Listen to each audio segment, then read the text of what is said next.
What's up, people? Welcome to News to Know. News to Know right here. I'm Jody, working it out. The weather is really furious. Take a look at this, you guys. Like, share, subscribe. Let's get this thing going. The most powerful weapon on Earth isn't nuclear. It's sitting in Alaska right now, allegedly capable of creating earthquakes and hurricanes at will. HAARP, a mysterious government facility, has allegedly been linked to every major natural disaster in the last 20 years. Massive antennas pulse energy into the atmosphere, heating up the ionosphere to unnatural levels. Critics say it's no coincidence that wherever HAARP targets, catastrophe follows. From the Haiti earthquake to Hurricane Katrina, the patterns are there.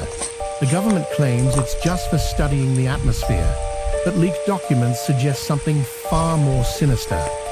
Whether it's weather warfare or population control, this 3.6 million watt facility might be the key to controlling Mother Nature herself. Can a top secret science lab really manipulate our world to this extent?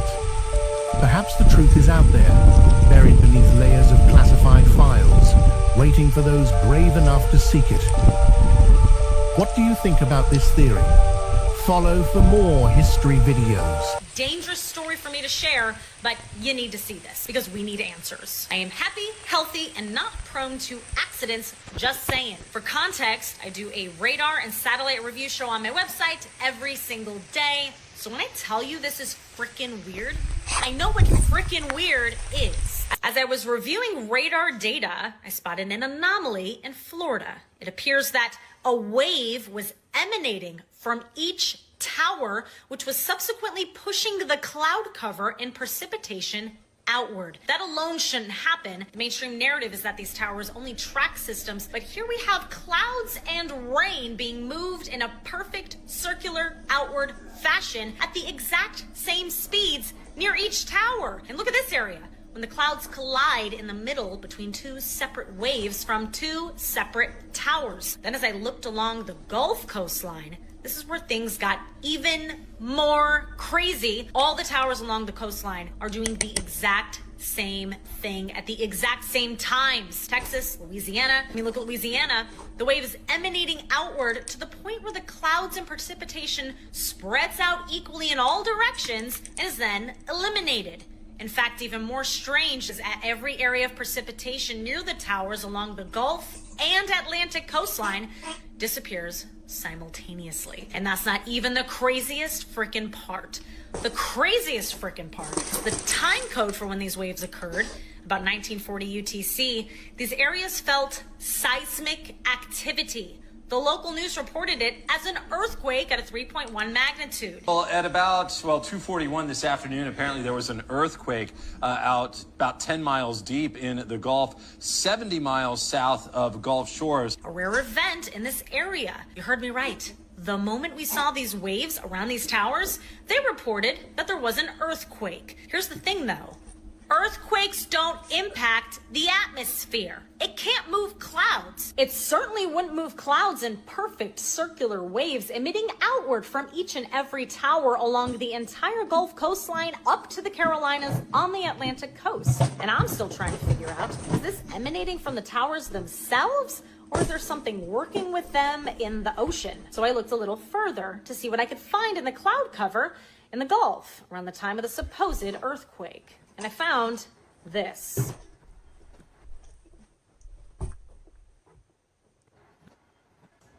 What is moving these clouds out there like that? What are you guys doing? I think we all know it's happening right now. Look outside. Your rivers, your lakes, your ponds, your creeks, your streams, your creeks.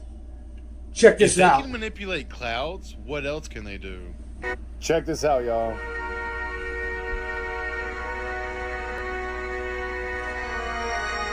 Look at the waves. What else could that be? I've never seen anything like this in my life. And you mean to tell me that those are natural clouds? It ain't adding up, y'all.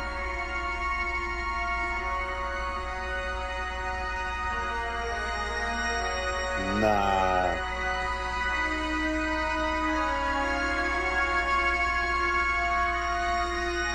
Supposedly this is in Alaska, but they have machines all over the world.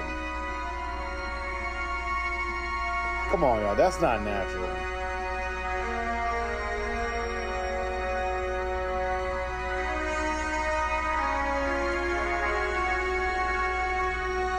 Stay weird, y'all. Don't forget to like, share, and subscribe. 3 most extreme weather records. First will shock you. Check these Number out. 3. The highest temperature ever recorded. Imagine a place so hot it feels like standing in an oven. Welcome to Furnace Creek Ranch, Death Valley, California, where the mercury soared to a scorching 134 degrees, 56.7 degrees, on July 10, 1913. This desert locale holds the record for the highest temperature ever officially recorded on Earth, making it a literal hotspot of meteorological extremes. Number 2. The most intense hurricane. Picture the most powerful storm you can imagine, and then amplify it. Hurricane Patricia, which hit the western coast of Mexico in October 2015, holds the record for the highest wind speeds ever recorded in a hurricane, peaking at an unbelievable 215 mph, 345 km/h. Patricia's sheer power reminds us of the awe-inspiring and destructive force of nature. Before we unveil the number 1 extreme weather record, make sure to hit that subscribe button and give us a like if you're blown away by these facts. Like, share, subscribe. Number 1. The Great Snowfall of the Sahara. Wait, snow in the Sahara Desert? That's not our record, but imagine the headlines if it were. Let's drift back to reality. Number 1. The heaviest rainfall in 24 hours. In an event that seems to defy the very laws of nature, the Indian town of Cherrapunji holds the record for the most rainfall in a single day. On June 16, 1995, it received an astonishing 26.47 inches, 673.9 millimeters of rain, drenching the town in water and setting a wet and wild record that stands to this day. Now let's ponder the power of Mother Nature. Which of these weather records do you find most astonishing? Or perhaps you've experienced extreme weather firsthand? Share your stormy tales in the comments, and don't forget— Massive solar flare just slammed into Earth's magnetic field. Tornadoes are dropping. Derricos are ripping through the Dakotas like land hurricanes. And volcanoes are beginning to stir. This is energy coming in hot. And the Earth is pushing back. The Schumann resonance is spiking. Geomagnetic storms just hit G2 level. And now those dormant volcanoes in Arizona and California, they're puffing. Coincidence? No, solar flares disrupt the jet stream. They charge the ionosphere. They shake Earth's electromagnetic circuit. And when the pressure builds too high, something has to break. It always does. This isn't random. It's all connected. Tomorrow brings even more. A rare Kazemi alignment, Mercury at the heart of the sun. Mars in Cancer. Fire in the water. That's a war signature. That's a weather trigger. If another flare hits, the balance tips. Volcanic, seismic, electric. This isn't just climate. This is cosmic. Decode the signs. Reclaim your power. Elevated AF. Awakened. Coincidence? No, solar flares disrupt the jet stream. Mercury at the heart of the sun. Mars in Cancer. Fire in the water. That's a war signature. That's a weather trigger. If another flare hits, the balance tips. Volcanic, seismic, electric. This isn't just climate. This is cosmic. Decode the signs. Reclaim your power. Elevated AF. Awakened. Coincidence? No, solar flares disrupt the jet stream. They charge the ionosphere. They shake Earth's One of the most active volcanoes in the world sits just a few hundred miles off the U.S. West Coast, and some scientists believe that it's really only a matter of time before it erupts again, maybe even before the end of 2025. It sits just off the West Coast, but it's also behind us this morning. The Axial Seamount, it's a submarine volcano, so get this, it rises about 3,500 feet above the surrounding seafloor in the Pacific Ocean, and it sits on one of Earth's many tectonic plate boundaries where the Earth is quite literally spreading apart. It's pretty wild that we also have a volcano that's just, well, sitting there. So with the headlines last week and this week even reading that an eruption could be imminent, should we be concerned? Well, Bill Chadwick is a research associate from Oregon State University. He's an expert on these types of volcanoes. Bill, thank you for joining us. You've actually studied the Axial Seamount quite a bit. So how do you know that an eruption could happen soon? And is it something that, as humans, we need to concern ourselves with? You think? Yeah, so we don't need to worry about the eruption out at Axial at all. It's not any. How does a wall of water 5 to 6 feet high show up in 60 seconds like it did in Tennessee? Well, and Texas, we had something and to this degree, a stationary front. Oh, get used to it. Worked itself Saturday morning over central Tennessee. Stationary front. Oh, I'm gonna get a copyright for that one. Oh yeah.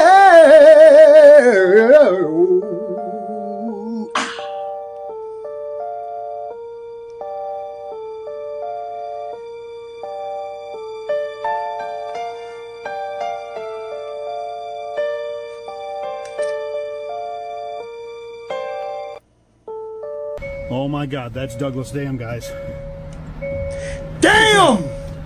Full capacity. Damn! They say that it might break. Damn!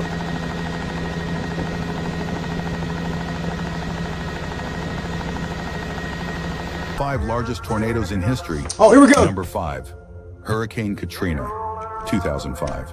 Hurricane Katrina was massive, covering an area the size of the entire state of Colorado.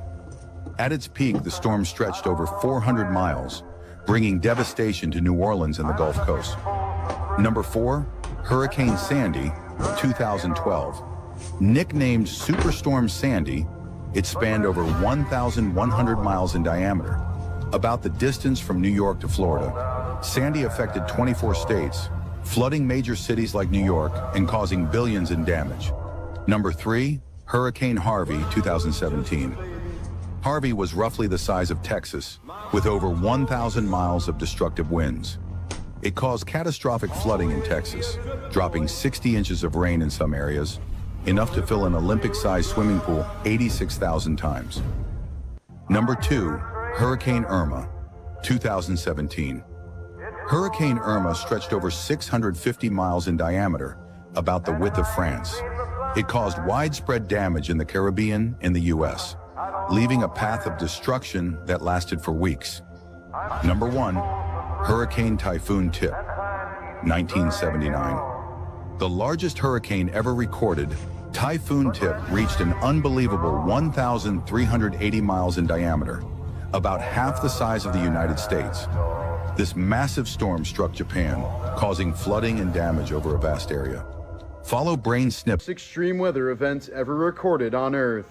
In 1859, a massive solar flare erupted on the sun. It blasted high-energy particles toward the Earth, creating brilliant auroras as far south as Hawaii. If a solar flare of that magnitude erupted today, it would likely decimate the entire power grid on Earth. In November of 1833, there was such an intense meteor shower that hundreds of thousands of meteors could be seen across the skies of North America every hour. It was such an extraordinary event that many people woke up from the brightness and thought the world was ending. The loudest sound ever heard on Earth was the eruption of Krakatoa in 1883. The explosion ruptured the eardrums of sailors 40 miles away, and people as far as 3,000 miles away reported hearing it as a distant roar of heavy guns, which would be like sitting in Boston and hearing a sound that came all the way from Ireland. These are the most extreme weather. I would love to see how the global warming alarmists can explain this 1936 time frame. The worst weather events, including the hottest year, have all been in the past. The worst hurricane in history, the Great Hurricane of 1780, which killed over 20,000 people in the Caribbean. The worst wildfire in U.S. history, the Peshtigo, Wisconsin fire in 1871, which killed at least 1,500 people and burned over 1 million acres. The worst flood in world history was in 1931, the Yangtze River flood in China, which killed almost 4 million people. The worst flood in U.S. history was in 1889, in Johnstown, Pennsylvania. The deadliest tornado in recorded U.S. history was in 1925, the Tri-State Tornado, which struck Missouri, Illinois, and Indiana, killing some 700 people. And the hottest year was in 1936. A heat wave in America and hundreds of thousands leave New York. In 1936, 21 states set their all-time temperature records. The 1930s were extremely hot.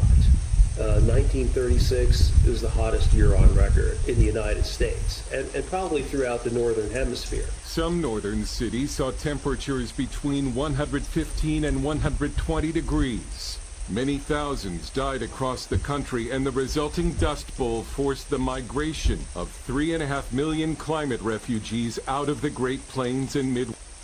I would love to see how the global... Have you heard blue rain is falling in Texas and California? But why is it blue? Locals are baffled, capturing this strange phenomenon on camera and sharing it online. Some say it's just a rare weather anomaly, but others aren't so sure. Could this be linked to weather modification? Projects like cloud seeding and geoengineering have existed for decades, often hidden from public scrutiny. Now, with this bizarre blue rainfall, questions are swirling. Is this a harmless event, or a sign of something much deeper?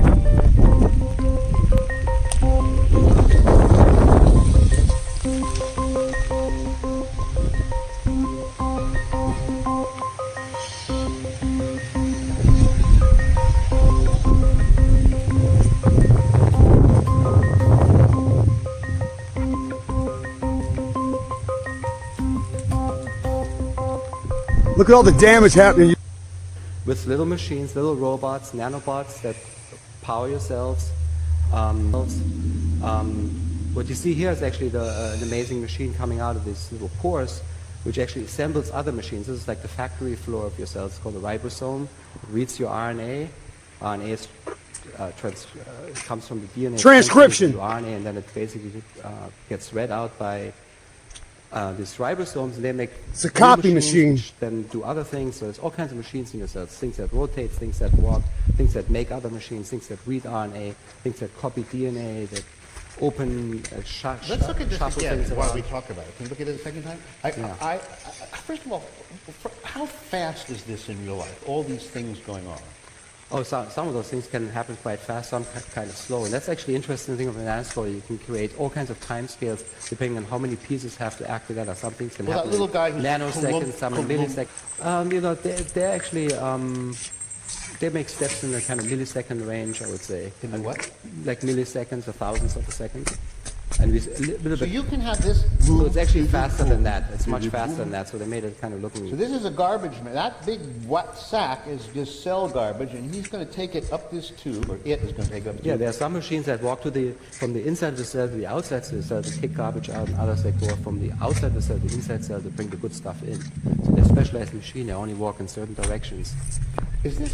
What about the color? That's pretend, right? Yeah, that's those things are so small you really can't, Because it would be very dark. I mean, unless you had stage lights or something. Yeah. This is a copier? Yeah, that's a copy on it. Thought maybe they should do something. Hey there, why nots? Have you ever wondered how life began on Earth? Well, buckle up, because scientists just took a major step closer to the answer. Meet RNA, a molecule that might be the OG of life. Think of it as a simpler cousin of DNA. The RNA world hypothesis says this little guy might have been the first to store information and even act like tiny machines back in the day. Here's the exciting part. Scientists just created an RNA molecule that can copy another type of RNA. This is huge. It's a stepping stone to RNA copying itself, which would be a game changer for the RNA world theory. So, did life start with RNA? We're getting closer to finding out. What do you think, Wyatt? Extraordinary secret. How a simple code is turned into flesh and blood. Check this out. It begins with a bundle of factors assembling at the start of a gene. A gene is simply a length of DNA instructions stretching away to the left.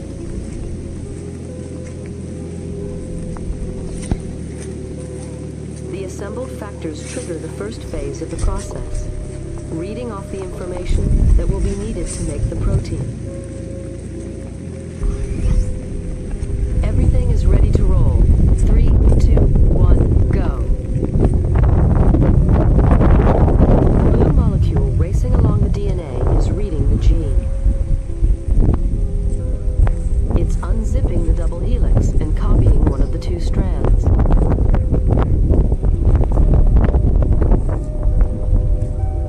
The yellow chain snaking out of the top is a copy of the genetic message, and it's made of a close chemical cousin of DNA called RNA. The building blocks to make the RNA enter through an intake hole.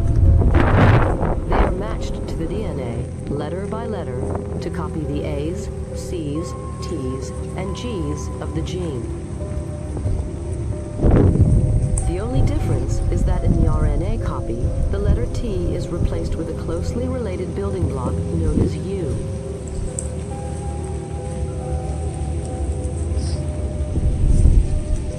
You are watching this process called transcription in real time. It's happening right now in almost every cell in your body. Imagine a world where genetic diseases are a thing of the past. Thanks. Check this out, guys. I'm telling you all this and I'm showing you all this because this is going on inside you and they know it. Remember the water. Remember the dam. Remember the control. Remember the power. And listen closely. Here we go. To CRISPR-Cas9, we're on the brink of turning that dream into reality. CRISPR-Cas9, a revolutionary gene editing technology, is changing the game. It's like a biological cut and paste tool. It finds, cuts, and replaces faulty genes in our DNA with remarkable accuracy. Picture a book with millions of words, our DNA. CRISPR-Cas9 is the meticulous editor, spotting and fixing the typos that lead to genetic diseases. It's not science fiction, it's happening right now. From cystic fibrosis to Huntington's disease, the potential for this technology is astounding. A world free from the shadow of genetic diseases? With CRISPR-Cas9, it's not just possible, it's probable. Together, we're stepping into a new era of health and wellness. Follow Intrig IQ to discover more together. Using computer animation based on molecular research, we are now able to see how DNA is actually copied in living cells. You are looking at an assembly line of amazing miniature biochemical machines that are pulling apart the DNA double helix and cranking out a copy of each strand. The DNA to be copied enters the production line from bottom left. The whirling blue molecular machine is called helicase. It spins the DNA as fast as a jet engine as it unwinds the double helix into two strands. One strand is copied continuously and can be seen spooling off to the right. Things are not so simple for the other strand because it must be copied backwards. It is drawn out repeatedly in loops and copied one section at a time. The end result is two new DNA molecules.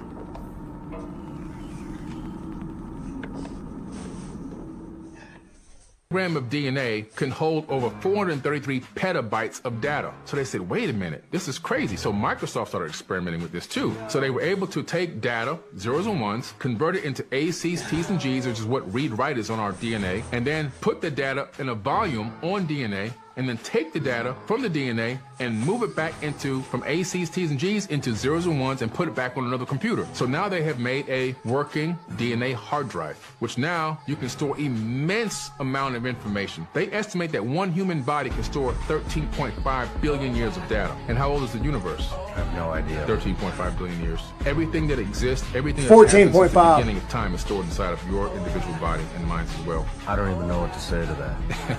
It's massive. We're a walking universal library. We are the way for the universe to figure out and explore the third dimension and understand what it's like to be and live in the third dimension as every individual living thing. And we're all connected through this quantum entanglement. Every single thing that exists is all connected, still connected. Space is an illusion, distance is an illusion, separation is all an illusion.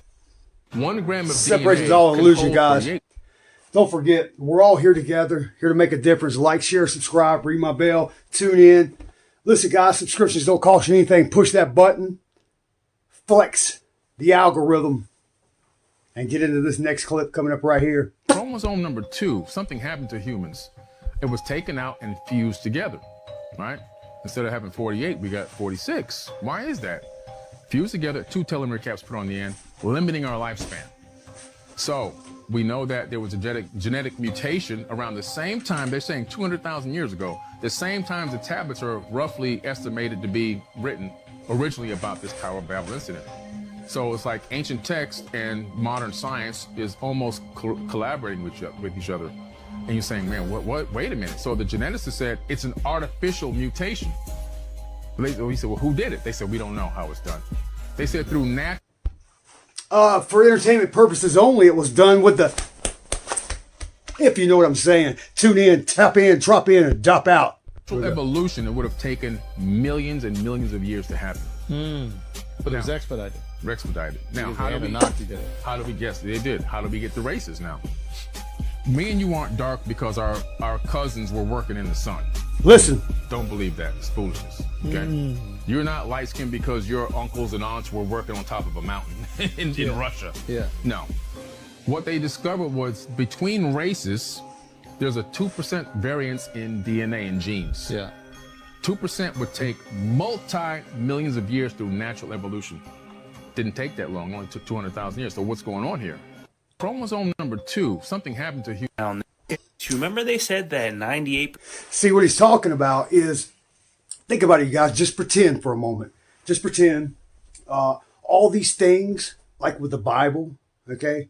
All the literary writings throughout time, Nostradamus. You've got that lady who predicts stuff. What's her name? I did a video, I think it was my first one. I can't remember her name right now, but let me think. What was her name? Shit. What was her fucking name?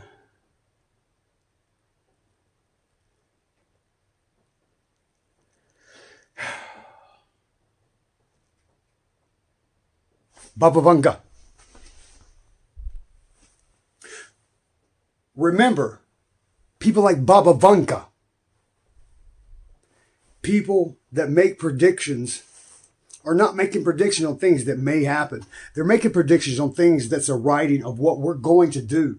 People will look back in the past and they'll say, oh, they're the ones who split the telomeres, capped them off on the top, added another chromosome, turned it into an X or a Y. Why not? Like, you seem to not understand what I'm saying, because I don't either. And I have to talk in code because I'm on the tube of the U, you would say tube. And what we have to do is pay attention, theoretically, to the fact that what they're saying is water, dam, power, control, telomeres, neural peptides, the capping off of the telomeres done by the Anunnaki. No, it's done by us right now, not for entertainment purposes. It's done. It's written about. They brag about it. They write about it in all their literary medical journals. They talk about it in all these world economic events. It's all talking about what they're going to do with you, what they're going to do with your water. People think we're getting ready to rise up to this great Anunnaki. Nephilim. No, that's not what's happening. You're about to be shook off this planet like a case of fleas, like George Carlin said. Shook off like a bad case of fleas. Unless you do something now, you have to stand up. You don't have to sit and make reaction videos. We don't just talk about it. You got to get out there and do some action. Make things happen. I'm on my way right now. I'm going to go make some changes. Check this next clip out. of our DNA was junk, that's because they are looking into the helix straight on like this. When you look at it down the top of the helix, we get sacred geometry. Alright, this is all your somatic frequencies right here. Alright, so this is your DNA helix from the top looking down. This is all your somatic frequencies, and this is all your church windows. So who else is going to be able to explain how the church had the shape of our DNA 1,500 years before Harvard was even established? That's because this is your DNA operating at different frequencies right here. This article talks about DNA as an electromagnetic fractal cavity resonator, its universal sensing, and fractal antenna behavior. This means that your DNA literally connects you to the Father, alright, through the ether. This is going to be your connection to Christ. Now, this is why when we look at the U.S. patent design for a fractal antenna, we get a cross, okay? And that's where cruciform DNA comes from, because it's all your linear DNA, your two-strand DNA folds into cruciform stacks. This is your connection to Christ right here. Here it is again, double-stranded DNA with self-complementary sequences can form cruciform structures, okay? This is how these DNA strands fold, and they connect as an antenna through the ether and electromagnetic forces to the Father. That's why all your rose windows are the same shape as your DNA helix from the top down, because they had the structure of the DNA 1,000 years before Harvard was established.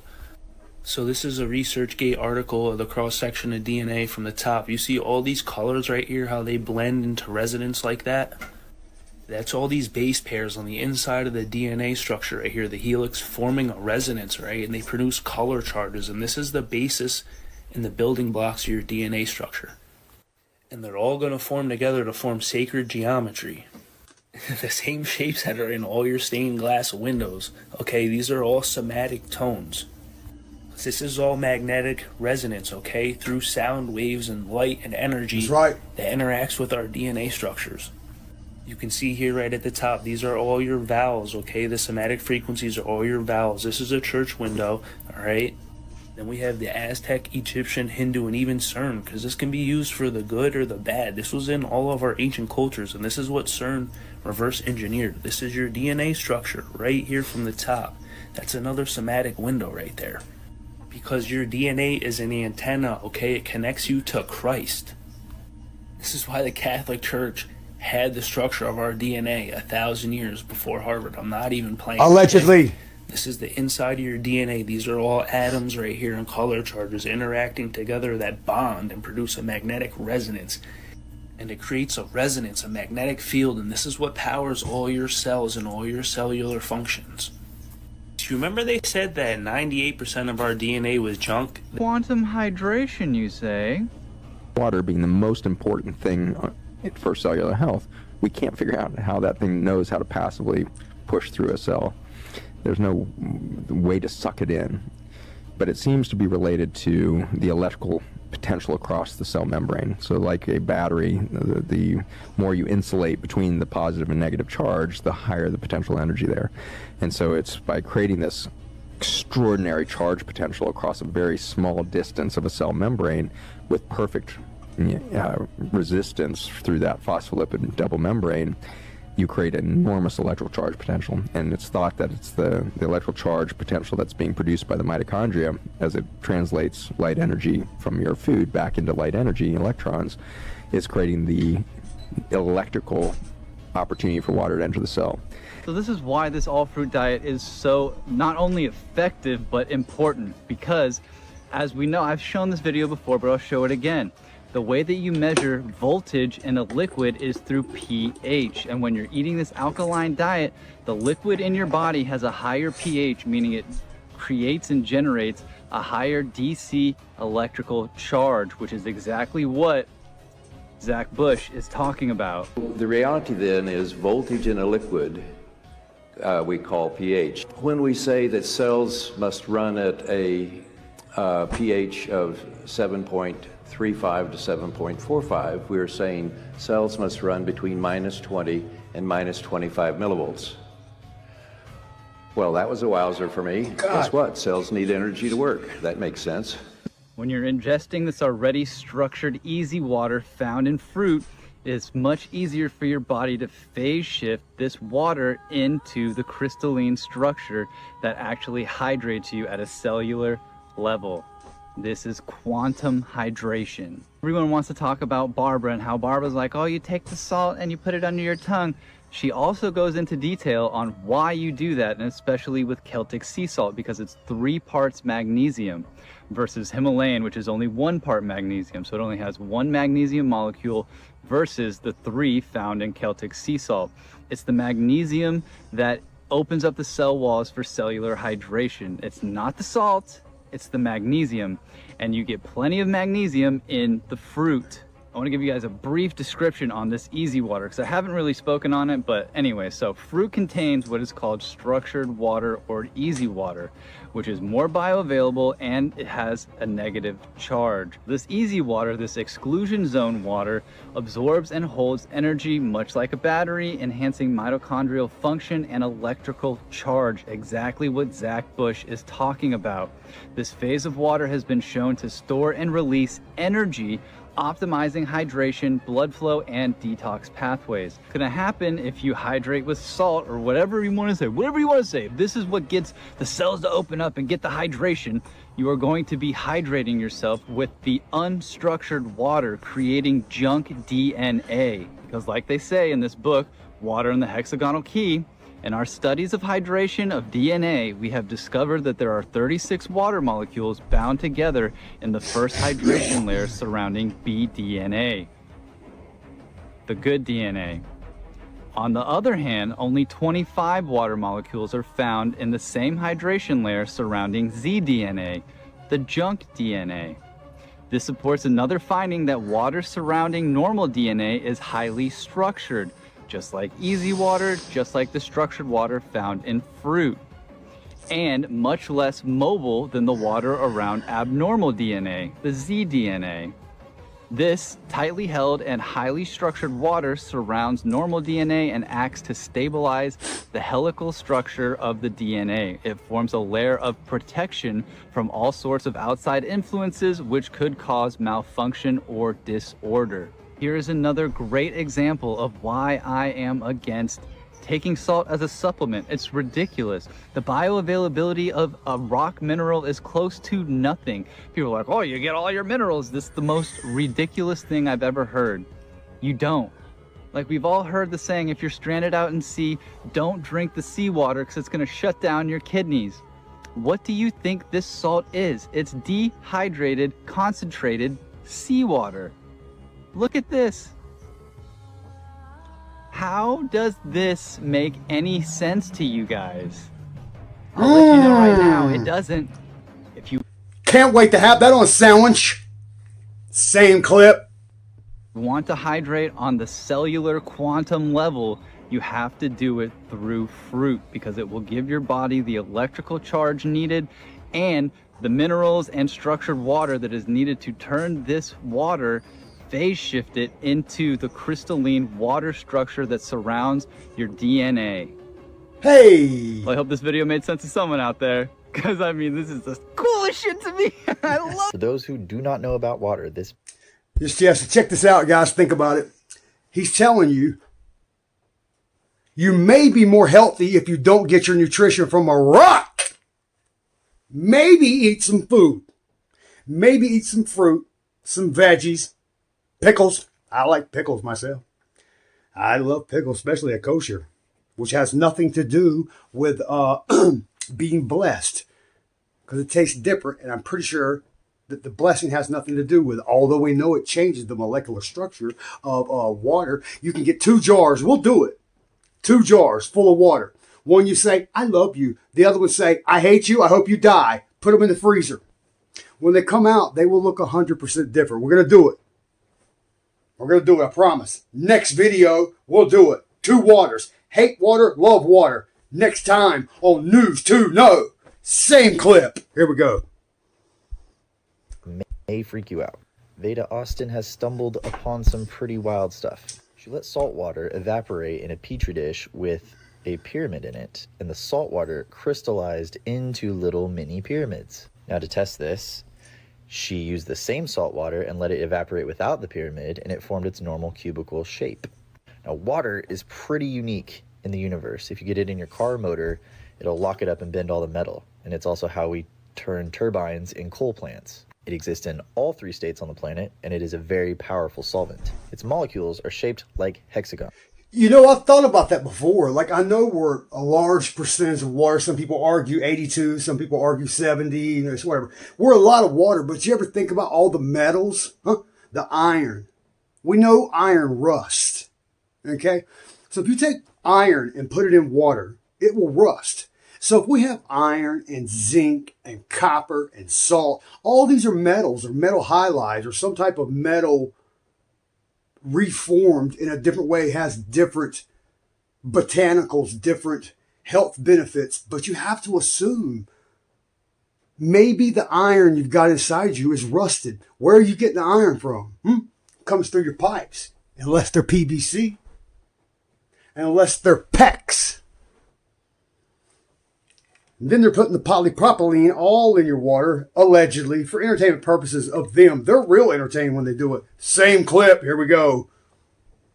I know I talk You see this when it freezes. This means that anything that is dissolved in it can be stored in it, which is why you should always filter and realign your water if you can. I've shown you through cymatics that your DNA also shares this same shape. And using cymatics, we can read it like a song. If Veda left this in a quiet room, it's probably resonating at the Schumann resonance, about 7 hertz, the resonance of the planet. When that crystal vibrates, it transmits that vibration to the salt crystals via the water. There's a fantastic research paper on this by HAL Science. They transmitted an entire genetic sequence through water using 7 hertz. They put 2 beakers of water next to each other. One was pure water, one was DNA. They then subjected them both to 7 hertz and waited 18 hours. After using a polymerase reaction, they recreated the DNA. If that wasn't enough, a team of researchers made a hard drive using the same technique. It stored the data of 2 trillion CDs in a gram, and it read it 10,000 times faster. South Friday, baby. Like, share, For those who subscribe. do not know about water, this Main 3. Let's talk. I haven't had a single drop of water like the We're about to water get they sell you, deep. this inorganic, unstructured water in over 15 months.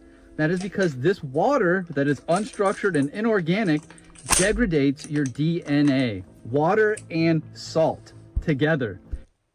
Have you ever sprayed salt water on metal and saw what it does? It eats it up, it rusts. What the hell are we putting? So how does that work? Boy, the body's an amazing system. The fact that you can put iron and rust and metal and zinc inside you, let it, patina up inside you. We see it happen with jewelry all the time. People wear silver, they get that patina around. I don't know if that's good or bad. I just know that when someone gets hit and it leaves a bruise and it turns that green color, it's never good because it hurt. All right, I'm making no sense. I'm going to continue to hit the button. Same clip. Here we go. All right. Not only water and salt, but the chemicals that they add to everybody's drinking water.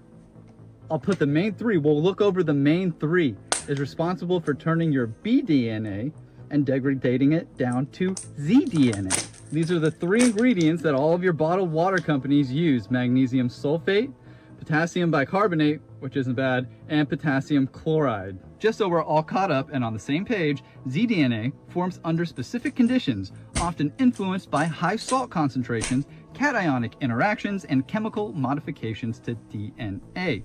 High salt levels stabilize zDNA because they shield the negatively charged phosphate backbone of DNA, allowing the left-handed helix to form. Divalent and monovalent cations can impact DNA conformation by altering hydration and charge balance. And hydration quality, structured versus unstructured, also plays a role in whether DNA stays in bDNA or shifts towards zDNA. Magnesium sulfate, what they put in all the bottled water, is a divalent cation which interacts with DNA phosphates. At high concentrations, magnesium can stabilize zDNA. And potassium chloride, also found in all bottled water. Potassium chloride ions are monovalent cations that typically help stabilize bDNA, but in high concentrations, like 8 glasses of water a day, they can contribute to shifts in DNA structure. Another compound that they do use is calcium chloride. Calcium chloride is another divalent cation like magnesium. High calcium levels can compete with magnesium and alter DNA protein. Divalent is not covalent.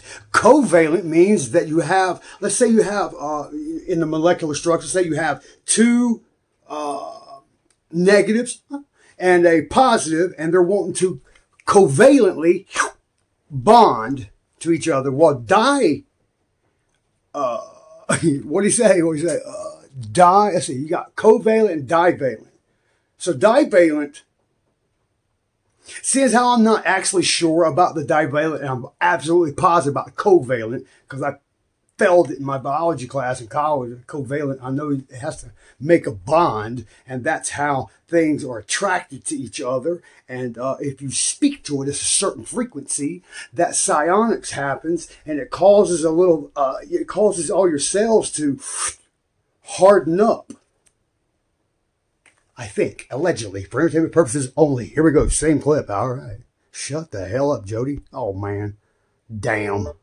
Anything that is dissolved in Treated water, like tap water, function. its molecule. And just like a home.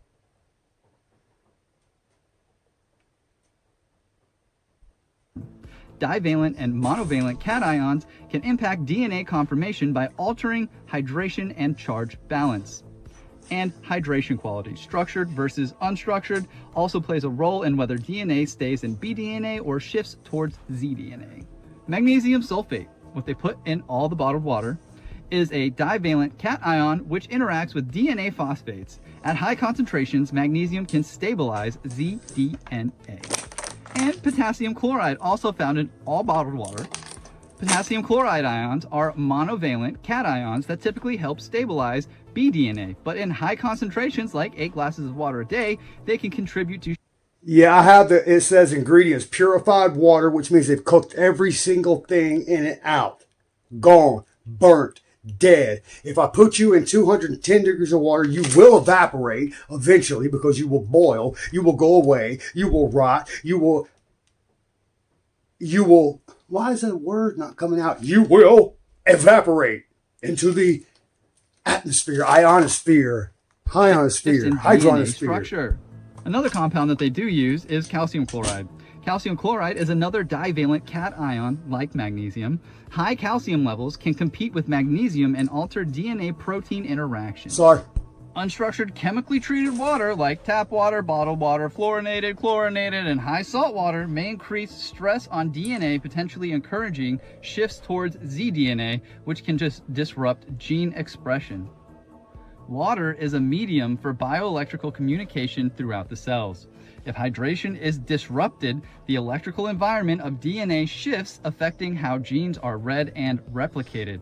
This suggests that water itself can act as a regulatory force on DNA. So this raises a great question.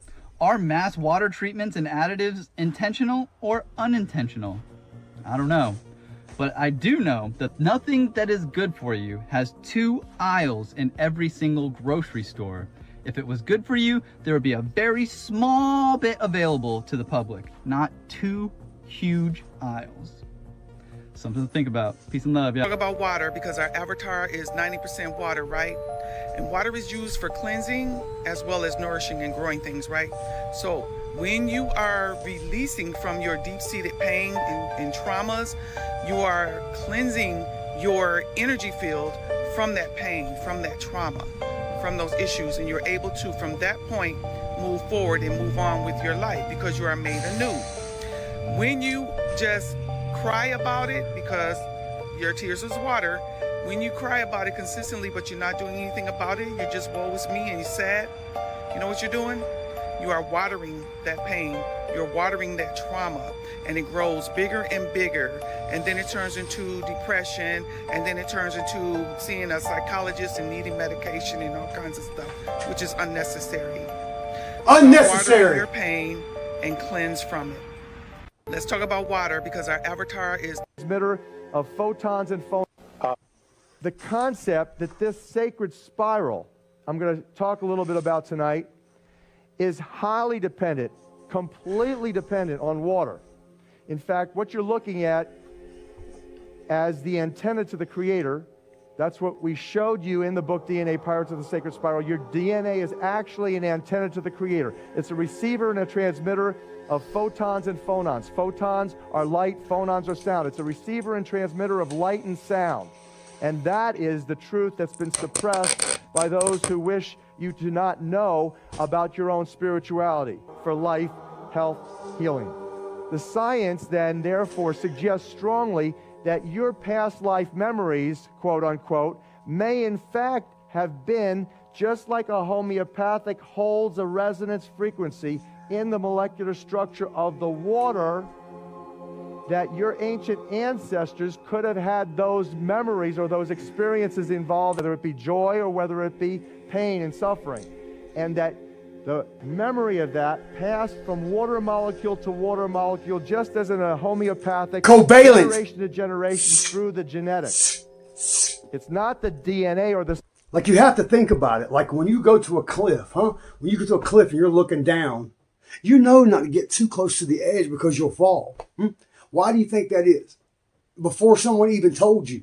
That feeling you get in your stomach, you know, when you're about to think you're going to fall over the edge, you're just climbing mountains, but you grab on tighter. Huh?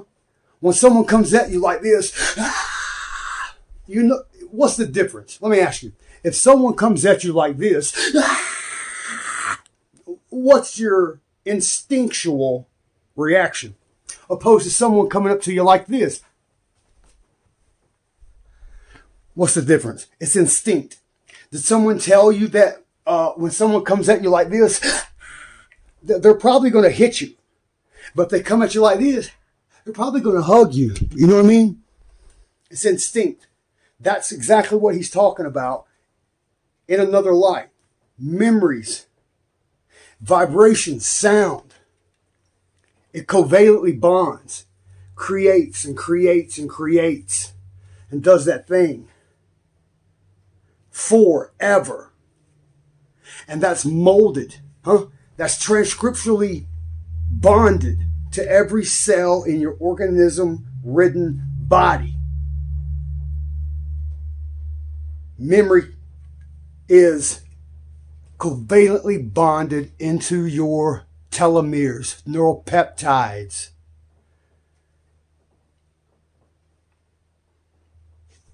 Same clip. Sacred spiral itself that's holding the memory, it's the water. Let's wind it back. Let's wind it back. Wind it back. You should never.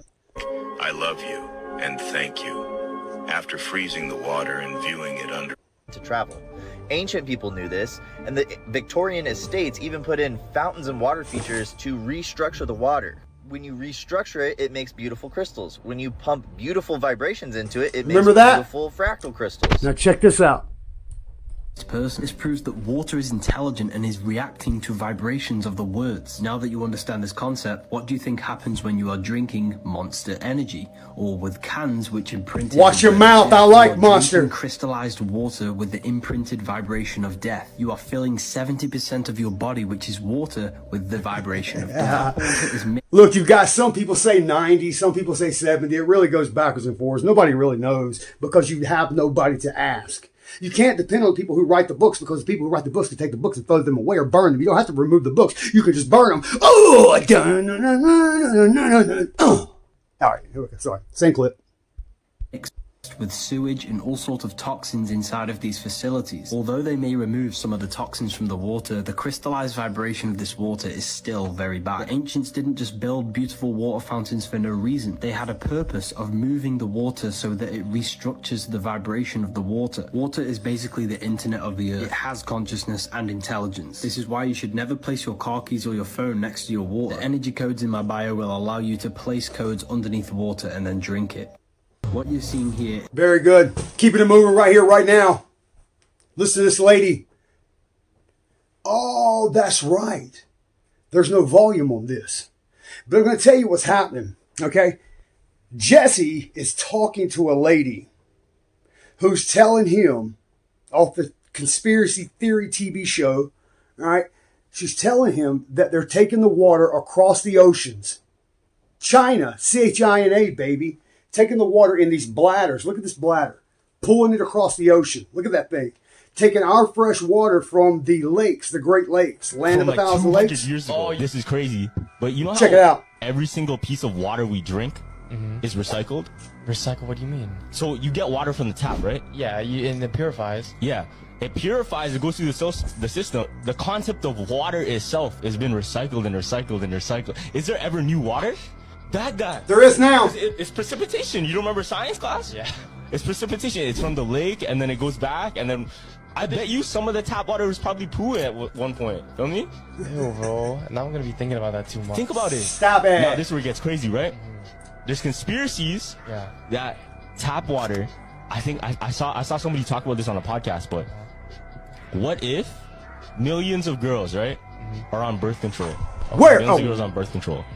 And then they pee, and it goes into the water system. Yeah. Did they account for certain chemicals that can affect our hormones in the water?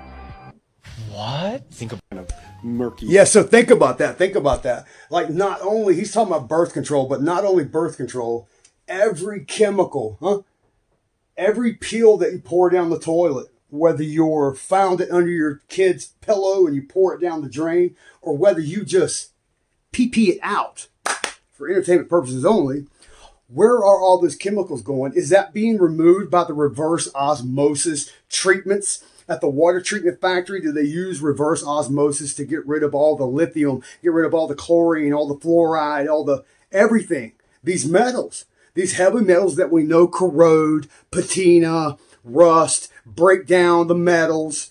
We see it happening. We see it happening. Believe me, people, if they could fly a plane into your body and take it down, they do it. You're useless to them now. They've got the answers. They don't need us anymore. Much. The 8.2 billion people on the planet, they need about 1 billion to do what they need to do. Allegedly. For their entertainment purposes only. Don't you think it's funny they make us say that? On TikTok, on YouTube, on InstaScrew. They say, you have to, they make me, where you have to say, if you say something controversial that you don't have any facts to back it up and it's not proved, and the fact checkers check your stuff, you have to say, for entertainment purposes only, right here on News to Know, or I'm going to get in trouble, or debanned, or black shadowed, you know what I'm saying, or not put into the algorithm. But guess whose entertainment purposes it's only for? Not yours. It's not for your entertainment purposes. So everybody that says it, remember every time you hear, for entertainment purposes only, someone else is sit back and they hear that and go, hey, Tom, here's that shit we made them say. They're entertaining us because it's a big game to them. Same clip. Here we go. All right. Listen close. Water with some particulates in it. They run it through this that's a filter filtration system. These are basically long straws that filter out all the big chunks. And then after that, it can go to a reverse osmosis system where they put high pressure through it and get out all of the smaller chunks. And there are 5 different grades of water. So some of it's toilet water, some's irrigation water, and then some's even nicer and more close to drinkable. So you can see we've got a variety of different ones. This is our Title 22 effluent, which is appropriate for irrigation and toilet flushing, things like that. It's not drinkable. Not drinkable. This is probably one of our highest purity quality waters.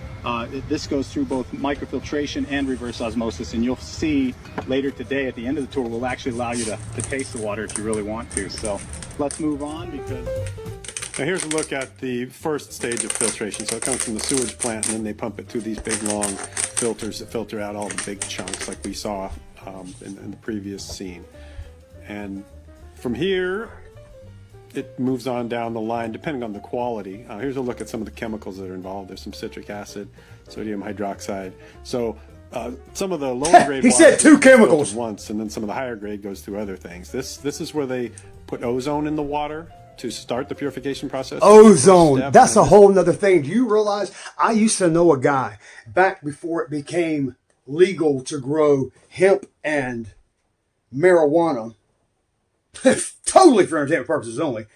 This cat would get ozone machines. Like back in the 70s, salesmen would go door to door and they would sell vacuum cleaners. They would sell magazine subscriptions. But they would sell this thing called a ozone generating machine. Okay, what the ozone generating machine done was throw out ozone. It used metal plates, and electricity goes into these metal plates and smacks around on these plates. And it's a big fan. It was a big box, maybe about 2 foot. You'll see them in restaurants. Seafood restaurants are the worst for having them.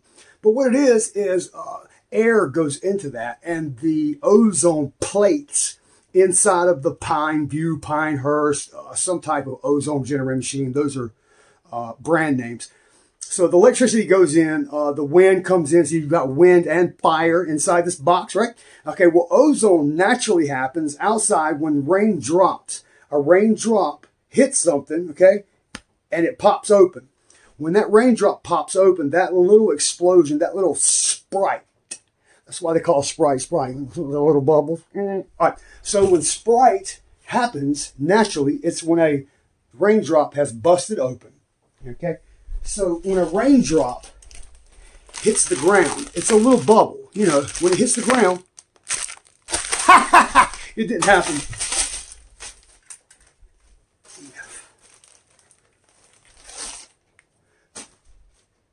So when a raindrop hits the ground and splats open, that little explosion, that little sprite, okay, it's called sprite. That little sprite lets off a small, minute amount of ozone. So everything that's around that raindrop for about, so let's say a raindrop's that big. Well, a little space around that, about double the width, all the way around circumferentially.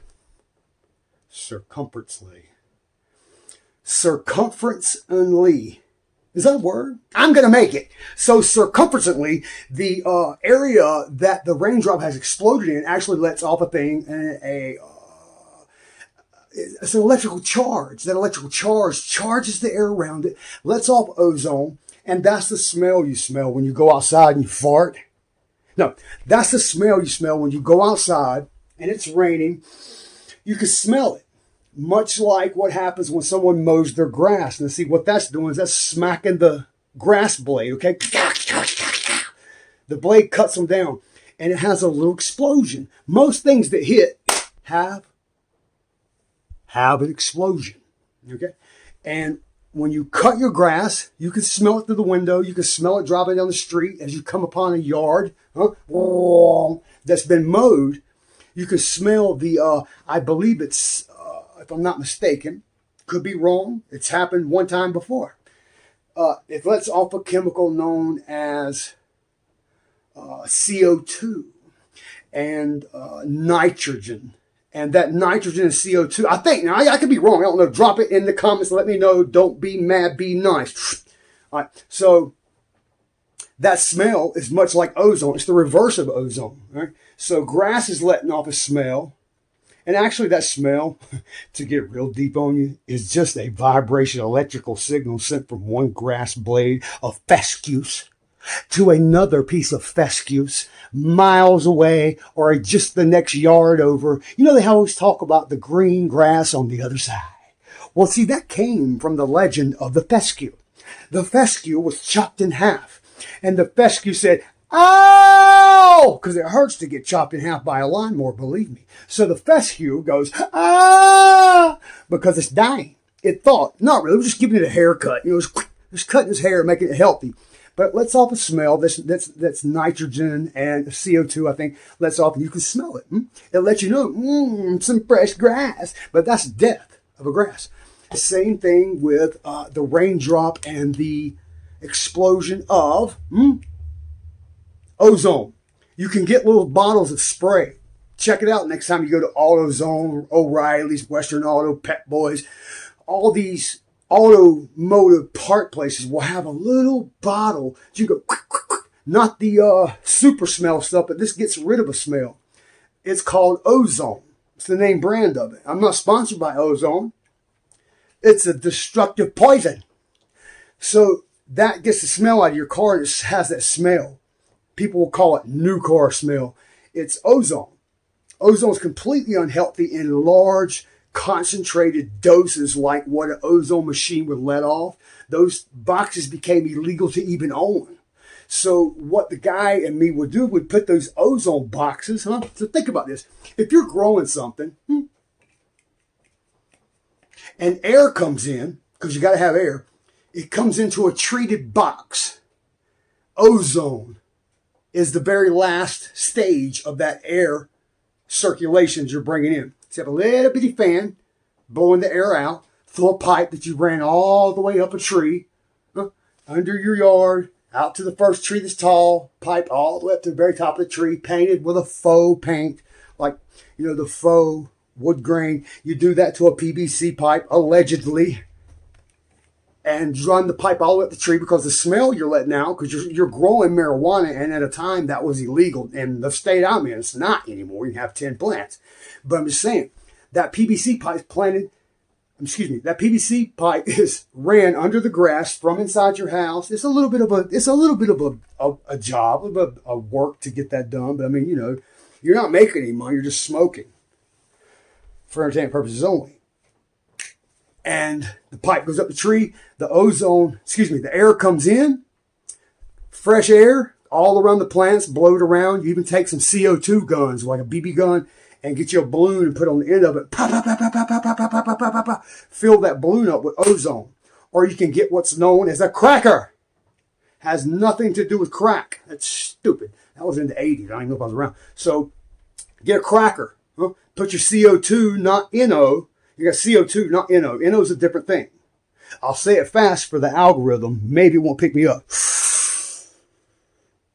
The fresh air comes in. It's treated around the plants. It's blown around with the flower, blown around with the air, and it goes around. You filled up balloons with CO2, and you've tied them off, and you poked a little bitty hole, and you just throw it in the room. That lets a little bit of CO2 off. Plants love CO2. It's what you breathe off. You let off CO2 as you breathe off. And amazingly, the trees and the flowers and the plants and the buds, guess what? They suck in the CO2 that you let off. But you can't breathe CO2 because it'll kill you. But you breathe it out. So you're making CO2 as you breathe. You're making CO2. And you take the oxygen in, the plant or the house or the body, fresh air in, out through your nose, Dad. And the nose is the pipe that goes up the tree. Well, what happens is a fresh air comes in, treats all the plants, blown into another room, another box here on the side, its own little area. There's nothing in there but baffles. One goes this way, and the air comes this way, baffles around, baffles around, baffles around, baffles around, baffles around, and baffles around. Then that's a whole room by itself. Inside that room is an ozone generating machine that takes the air as it's coming in, treats it with ozone, which what ozone does is separate smells away from the oxygen molecule. It takes the actual, there's only one molecule inside of what you breathe that allows scent to happen, your fifth scent, your smell, your palate. It allows you to smell and taste. Stop. Well, what ozone does is it separates that covalent bond I was talking about. It's the opposite of that. So I think I got to call it divalent, covalent, divalent. Either way, separates the molecules, right? Because of the electronic plate. These negatively charged molecule sucked onto the electronical plate that electricity's flowing through because you have it plugged into the wall. I have a whole room built that's baffling the air, just mixing it around real good, like mama mixes the dough.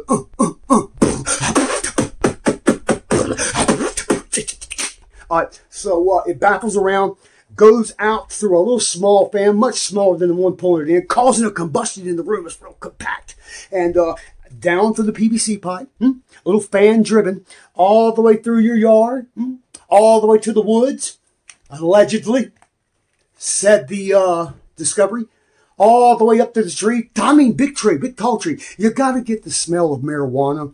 The marijuana that was starting to be grown in the late 90s, early 2000s. It was called Headies. You know, you had Jack O'Hara. You had, you know, some blueberry grape, marble, upside down, inside out cake. You know what I'm saying? That the heads were hitting at the back of all the high times things where they say, oh, this is the best kind of weed there is. Well, the heads were about there smoking different stuff. That they had slammed together a bunch of stepchilds that were made genetically modified because you need pinnate and recessive genes, so you genetically modify your plant to your liking. In that process, fresh air in. Remember, step one, fresh air in, oxygen, CO2 balloons, deflating, letting CO2 into the room so that the oxygen-rich, CO2-rich air can be absorbed by the plant. You can enjoy that later. All your air is baffled into a room that's its own room separate because those don't kill everything, including you. Baffled around through the pipe, up to the PVC, all the way up to the top of the tree where when it comes out of a port about that big. Got a 2-inch, I think we got 2-inch pipes, 3-inch pipes. It's 2.5 inch, right? Plumbers, 2.5 inches. Comment down below. Ring my bell. Ding-a-ling-ding, like, share, subscribe, thumbs up. No one smells it. Because it's 75 foot up in a tree that's 100 years old. There's no smell. That smell is put out into the universe. Mixed around. You never smell it. Hopefully. That's the way I would do it. Allegedly, for entertainment purposes only. And then the ozone keeps smell from happening. It sticks to the plates. You have to change those plates out every once in a while. It's the exact thing that used to happen to those little air purifiers you put in your house. When you look in them, it doesn't even really have a filter. It has 3 or two, whatever, sometimes one, but usually two. You have to have two because of negative and positive. It changes the current of the covalent bond in the molecular structure of the organism as it comes through. I said organism. I'm so stupid. Same clip. Woo, man. The reverse He talks too osmosis much. center where it runs. Let's high pressure do it again. Let's through back it big up. Reverse osmosis center where it runs high pressure through these big giant reverse osmosis filters, taking out all the smaller particulates, and then from there you're going to go to a station here where they put in hydrogen peroxide and ultraviolet light. So the light and the hydrogen peroxide purify it even more, and that makes it supposedly drinking grade. Then you step up to the bar, and do you dare drink some of this? I've drinking shots of worse things than this, so let's give it a shot. Not really. Yummy. Yummy. Like, share, subscribe. Facility can turn processed sewage into drinking quality water in Not for me, you can't. minutes. So you can see it's a big system of tubes and filters and such. Now, it is not legal right now to sell this water as drinking water in California, and this plant produces 5 different qualities. So they start out Like with they water care. from the sewage processing plant, which looks like this. They filter all the corn and peanuts and big chunks out of it and send it here as kind of murky water with some particulates in it. They run. That dude said picks the peanuts out. Oh, man. Damn. In the faucet, you people. Peanuts. All right. Through this filtration system. These are I like basically that. long straws that filter out I all wanna the touch big it. chunks. And then after that, it can go to a reverse osmosis system where they And then put what? pressure through it and get out all of the smaller chunks. And there are 5 different grades of water. So some of it's toilet water, some's irrigation water, and then some's even nicer and more close to drinkable. So you can see we've got that looks like a variety of close. different ones. This is our Title 22 effluent, which is appropriate for irrigation and toilet flushing, things like that. It's not drinkable. This is probably one of our highest purity quality waters. This goes through both microfiltration and reverse osmosis, and you'll see later today at the end of the tour, we'll actually allow you to taste the water if you really want to. So let's move on because... Now here's a look at the first stage of filtration. So it comes from the sewage plant, and then they pump it through these big long filters that filter out all the big chunks like we saw in the previous scene. And from here, it moves on down the line depending on the quality. Here's a look at some of the chemicals that are involved. There's some citric acid, sodium hydroxide. So some of the lower grade water just gets filtered once, and then some of the higher grade goes through other things. This is where they put ozone in the water to start the purification process. That's the first step. And then this is the reverse osmosis center where it runs high pressure through these big giant reverse osmosis filters, taking out all the smaller particulates. And then from there, you're going to go to a station here where they put in, hydrogen peroxide and ultraviolet light. So the light and the hydrogen peroxide purify it even more, and that makes it supposedly drinking grade. And then we step up to the bar, and do you dare drink some of this? I've drinking shots of worse things than this, so let's give it a shot. This guy's an idiot. Yummy. He just saw doo-doo water come through. Solution. Municipal water in the U.S. is regulated by the... All right, you guys, we're about to get deep. It's about to get crazy. I'm about to get banned. That's just how it happens. I'm letting the information get out. This video will not post long because I'm telling you, I posted these water videos before. Anytime I show that the water comes from the sky and then from the ground and then from a man's winky and a lady's katuki into the toilet, anytime I talk about those things being treated and put back into a bottle that you drink, whoosh, shadow ban, took off, told. You can't put that video up. And they don't even ask. They just chop the video up so bad that you don't even, I just take it down. I was like, dude, that's not how I edited my videos. Do I look like somebody who wants to look stupid on my videos, dude, with the way you're editing them? Same clip. Here we go. We're going to get deep. You're going to find out what's going on with the water and why. Why I've been running you so long. Why I've went through the molecules and the DNA transcription and the water and the heart. There's a reason for it. Here it comes right now, right here we go. Bam! Environmental Protection Agency.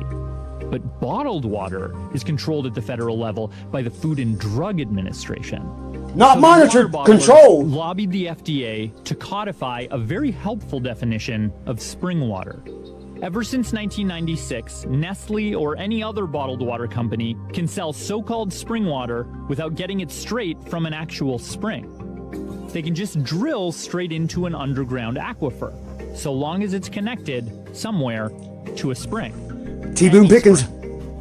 The trick with groundwater is if you pump it out faster than nature naturally recharges it, groundwater levels drop.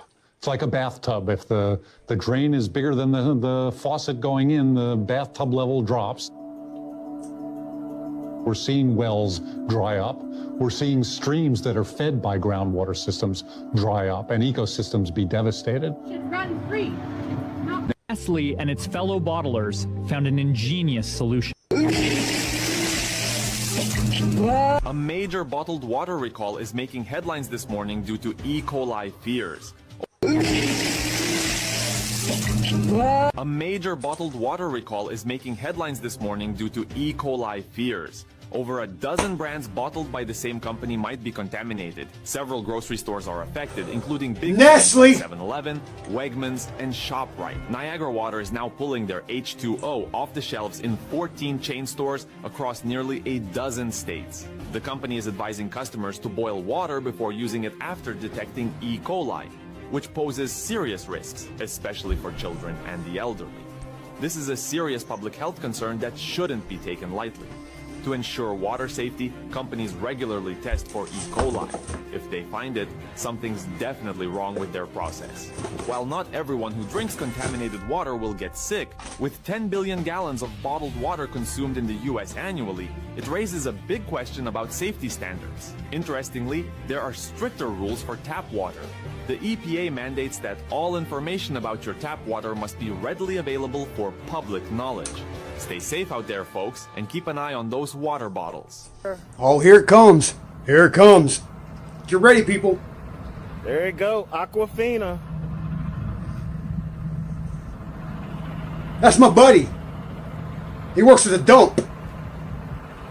A lot of that shit, too. Where's it at? Show me. Bad water. Tell him, Tommy. After this new study came out, water bottles should have warning labels on them.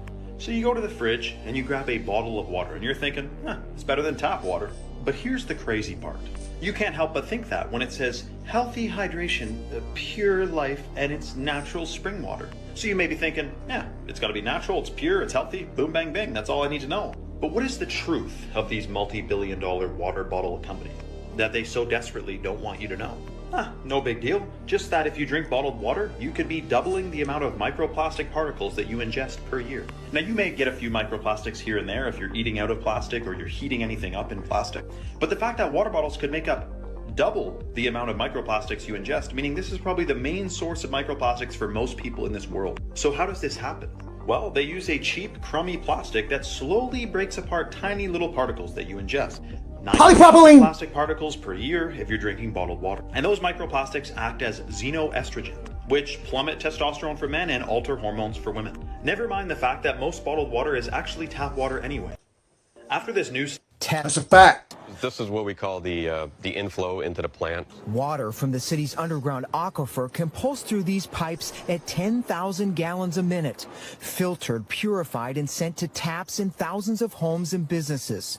But this spring, the city abruptly shut the plant down. We know that there's this contamination out there. We don't know exactly what it does, but we know it's not going away. Tests detected elevated levels of man-made chemicals known as per- and polyfluoroalkyl substances, or P.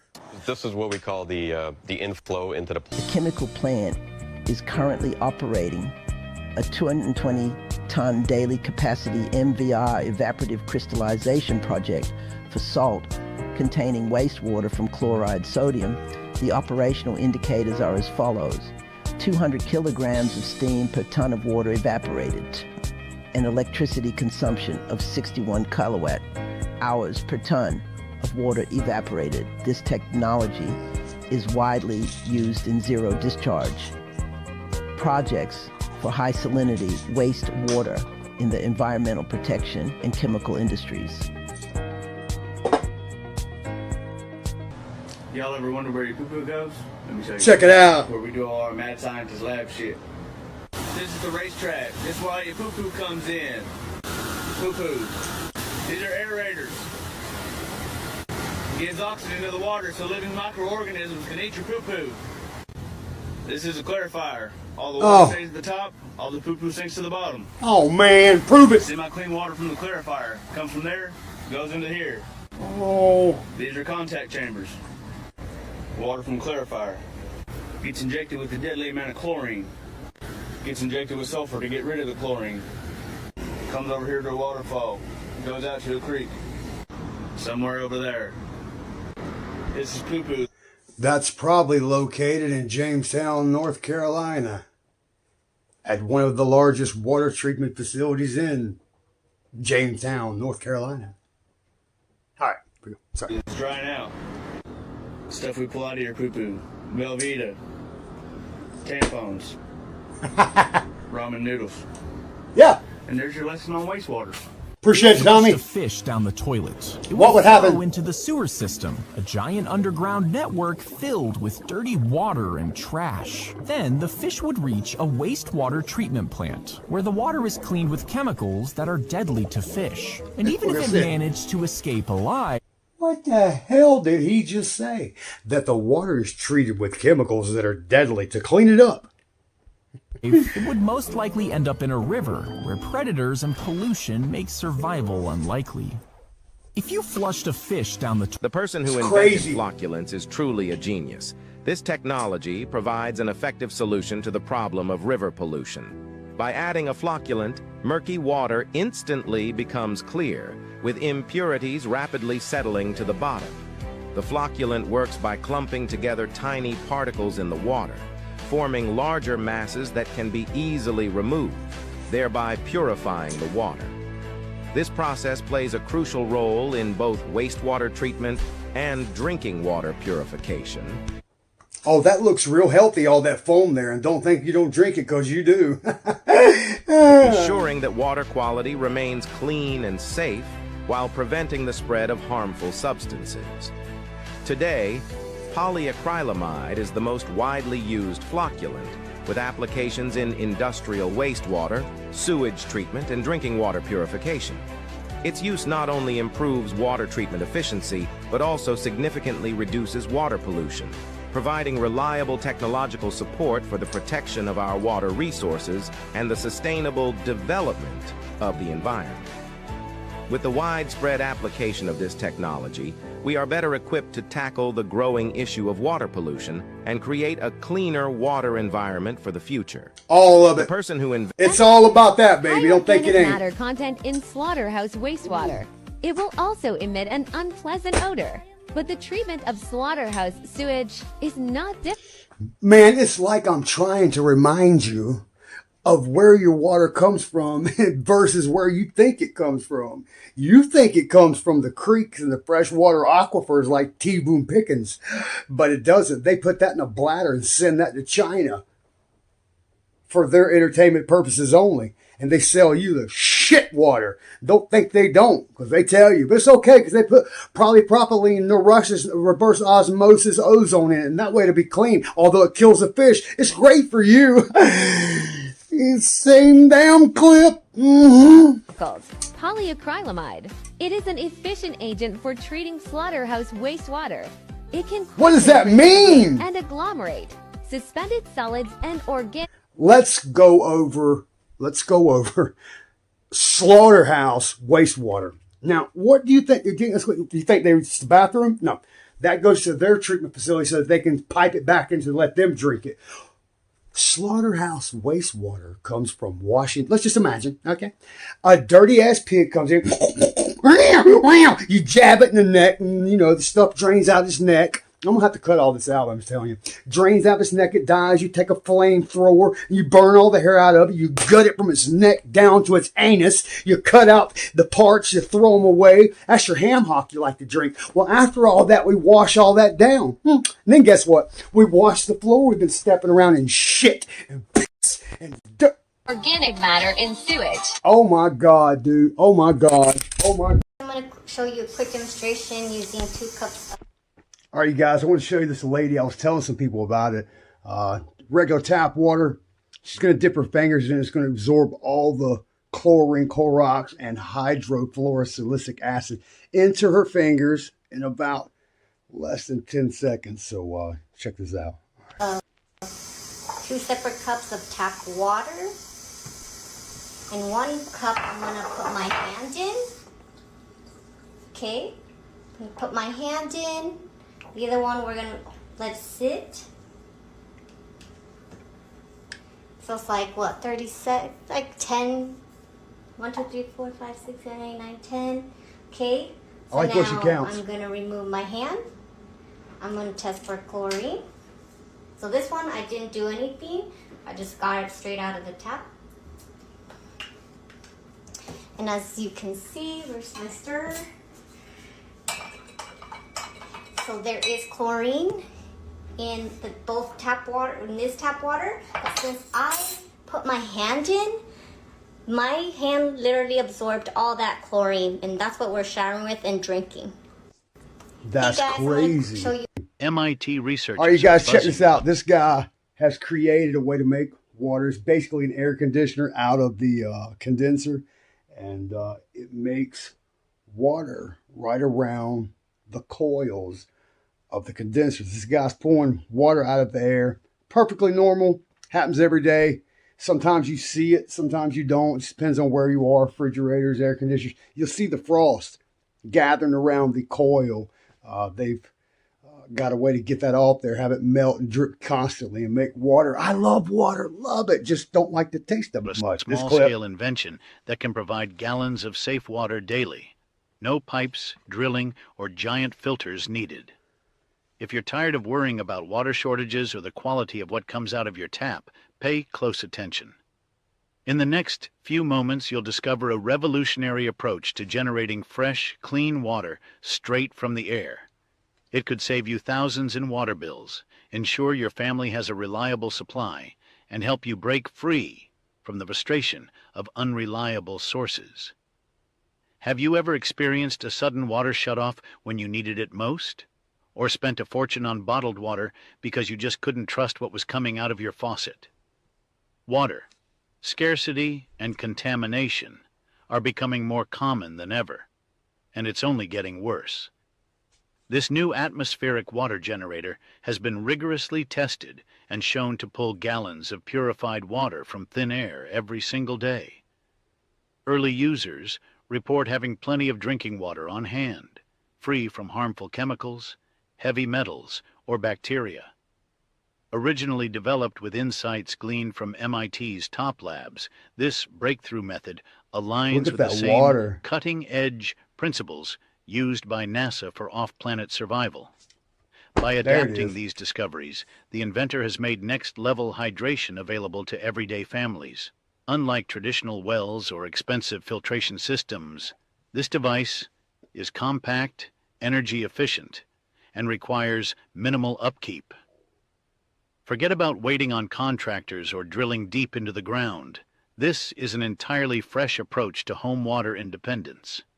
Imagine no longer needing to spend hundreds each year on bottled water, pricey delivery services, or complicated purification setups. That's nice. Instead, you'll have a consistent, self-sustaining water supply that works around the clock, rain or shine.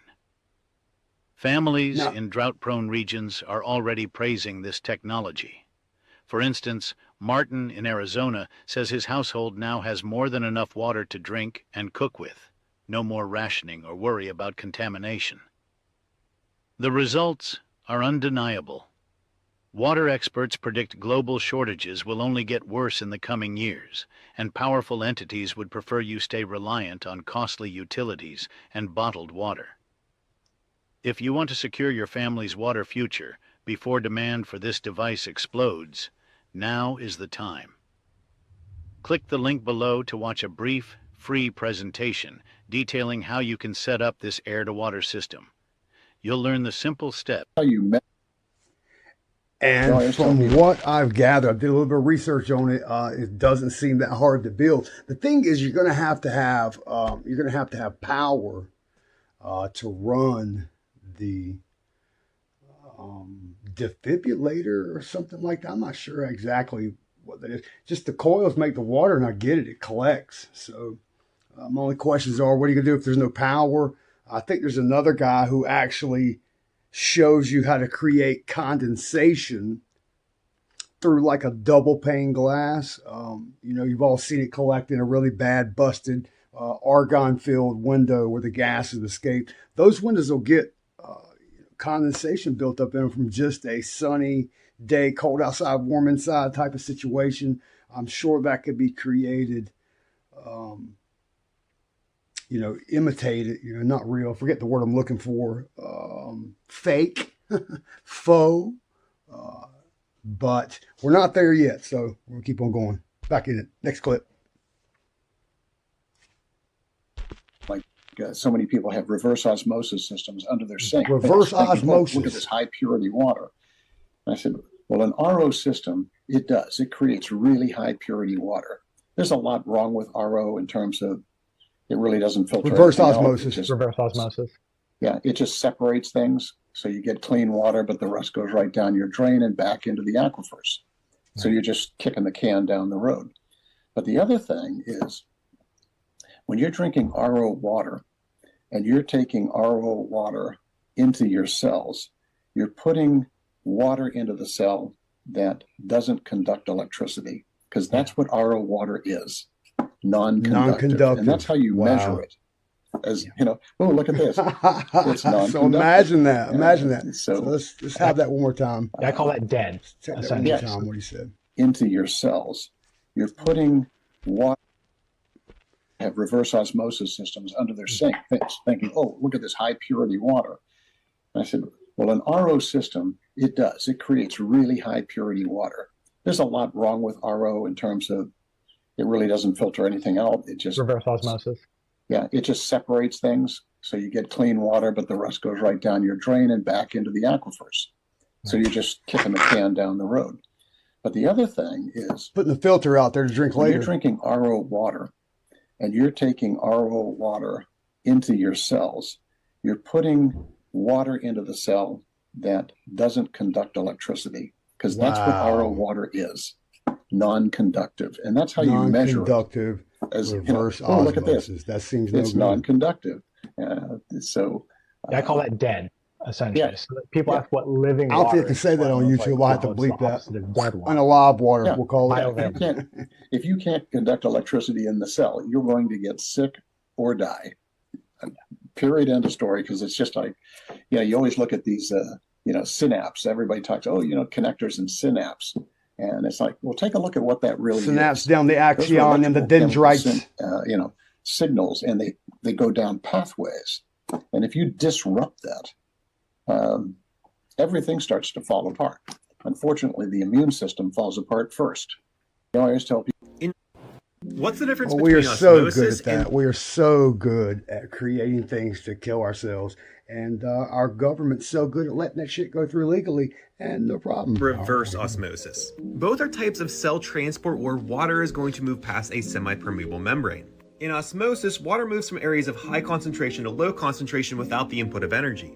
In reverse osmosis, a pressure is going to be applied. This pressure forces water that contains impurities through a semi-permeable membrane. This essentially purifies the water. Let's look at this a different way. In normal osmosis, water is going to be able to move past a semi-permeable membrane, however, the solute molecules can't. So what's going to happen is water is going to move from areas of high concentration to low concentration, lowering the levels here and raising the levels here. However, in reverse osmosis, a pressure is applied to one side.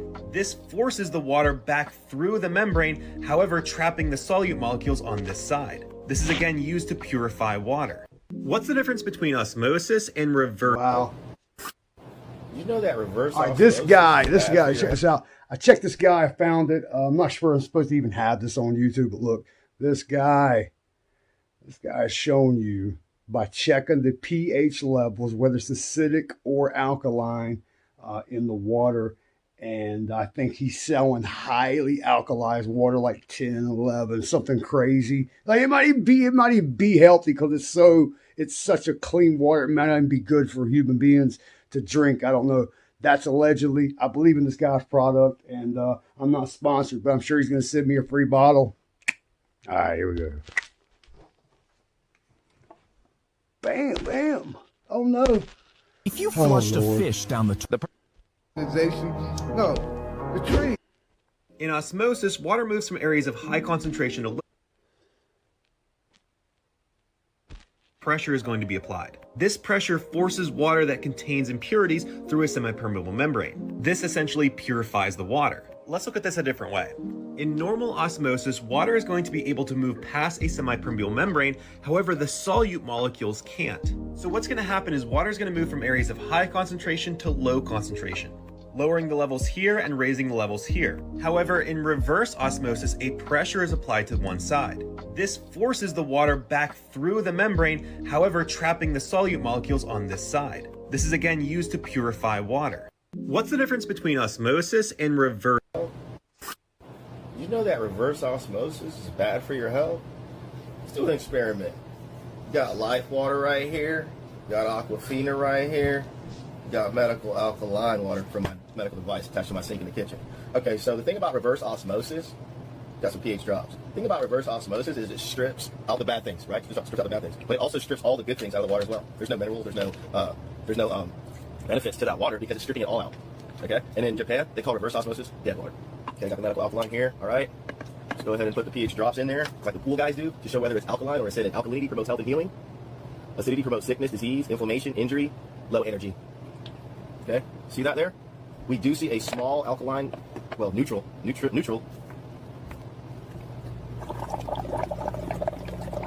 And then when it hits that stomach acid, it's out of there.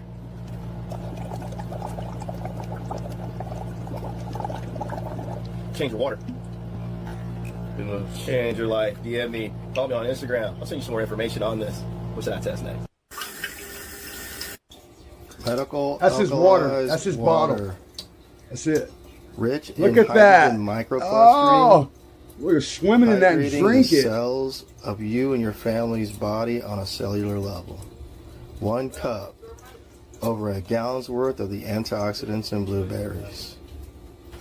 Are you hydrated? Wow. Drink water as you know it for 40 years now. I'm drinking living water. I'm drinking water that comes from the plants. My water needs to be filtered by the plants, not by a man-made plant. You know, a water filtration system. You know, not by ionization, reverse osmosis, alkalinization. No, the trees, the plants. He was saying the good stuff. I know it's I know that's a quick clip. Osmosis, core. I know that was a quick clip, but that guy said it. You know, trees, rocks, sand, coal, ashes, burned, not coal, oil, the dinosaurs, they say. But like, you know, hard ash, you know, like a birch or, you know, say a poplar, something hard, get the ashes from it. It makes gunpowder and it purifies water. I mean, hey, what else do you need? Check it out. This guy's going to give you the rundown in case you didn't know. And there's some people that didn't know. You know, my own sister let me know that she didn't even know the water she was drinking was poison. You know, she had lost some weight. She was real happy. You know, but things were still cloudy. She was still feeling, you know, not a lot of energy. And her job requires a lot of energy and to be focused, you know, on more than one way. And I was telling her, you know, which I'm always going on, the government's coming to get us. They're coming to take us out. So not a lot of people listen. You know, obviously, if you count my subscribers, you'll see. Because there's only like 60 or so right now. But I know you guys are subscribed. Hit that like, hit that subscribe, ring my bell, get on the note, get the post notifications because this is where it's at. Listen to this guy. He's going to give you the rundown on alkaline right here, right now. Again, reverse osmosis. Hello everybody, here's Martin, your personal water sommelier. Let's talk about what is actually reverse osmosis. So reverse osmosis is a purification process. So most of these brands who are using reverse osmosis water are actually tap water. They're using tap water. Reverse osmosis is a very thin membrane and the water's been pushed through this membrane. So everything's been filtered out because just H2O particles can actually go through the reverse osmosis process. The benefit of reverse osmosis, obviously, you're filtering out, semi-permeable sheet. You're filtering out PFAS. You're filtering out the stuff you don't want to have in your water. The problem is, the downside to this now, that you're filtering out obviously the positive stuff as well, like the healthy minerals and electrolytes. That's the reason all these water companies adding back some electrolytes, but just for taste reasons, not for any other benefits, and that's very important. And here, for example, at Core, they even clearly saying this, electrolytes and minerals. That kills me that a multi-million-dollar, multi-conglomerate, Fortune 5, 6, and 700 company would spend billions and billions, trillions over a lifetime of the company, but billions and billions of dollars every couple of years on flavor for the water so you'll drink it. Not to make it healthy, not to make it purified, not to make it clean, not to take contaminants out, not to fix it, not to fix you, just to make shit taste delicious. All right, let's get back to some shit water education. If you flushed a fish down the person. Wow. However, the solute molecules can't. What's going on here? So what's going to Are you hydrated? Another downside to reverse osmosis, because again, the membrane, the water comes from this side, and not all the water can pass through. So a lot of wastewater will be created. You will not even see that water. So when you're using a reverse osmosis system at your house, your water bill will be more expensive. By the way, when they're saying they're adding electrolytes, they don't need to claim how many electrolytes they need to add. So when they're adding one electrolyte, they can call it electrolyte added water. So that's very confusing. And that's the reason, for example, why Fiji, or for example, Evian, or let's go over here, Crystal Geyser, or Arrowhead even, they don't talk that they're adding electrolytes. So the consumer would think, wait a minute, I want electrolytes, therefore they're buying these purified water brands, reverse osmosis, and they're adding electrolytes because it says on the label, added electrolytes. Guess what? All these other brands, the regular spring waters, the electrolyte levels coming from nature. So therefore, they don't add anything to it because it's already there. And that's the reason they have way more electrolytes, natural electrolytes, than the purified water brands. So it's a very confusing thing. Hopefully the FDA can update this at one point, because I think it would be amazing that every water company should disclaim the overall mineral composition and TDS. By the way, it's required by law in Germany. I don't understand why we're not doing this here in America.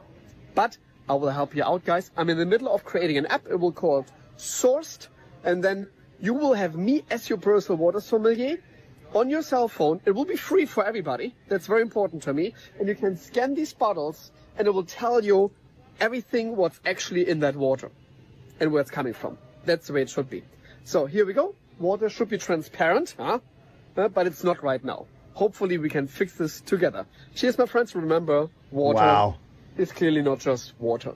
Cheers. That was really good. He said water should be transparent, clearly, because it's water, but it is not. It is a very poisoned, contaminated substance that we put in our body, something we have to have. The largest percentage of what we are, other than full of shit. All right, next clip, getting next to the final. Here we go. 2 hours in. How to recreate the healthiest water that you possibly can. Fill a copper vessel with RO water. This is our RO system. Let it sit for 8 hours in the vessel, which makes it alkaline. Then spin it for 9 minutes, which oxygenates it. And how to recreate dead water. Are you worried about dead water? Okay, if you've gone online and you saw water filter systems that are not reverse osmosis and they say, hey, don't buy dead water or a reverse osmosis system, what they mean is minerals. When you purify water, there's no way to take out just the bad stuff and leave the good stuff. So minerals are good, and when they have no minerals, people say that it's dead water. Well, that's kind of silly, but let's just say that it is.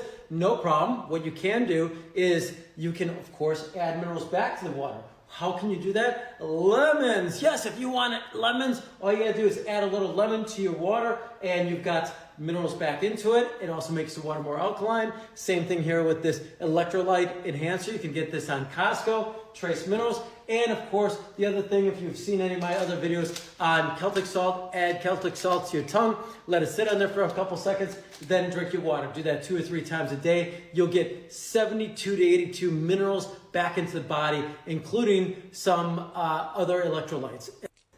Dead water. Are you worried I do know about that, water? you know, I've heard, he talks about the lemons, and I've heard this, we all have, but I've heard that if you can find a lemon, like you'd have to get it grown, your tree, your friend's tree, but you can't get it from the store because they're all covered in shellac, which is roach vomit and roach legs crushed up.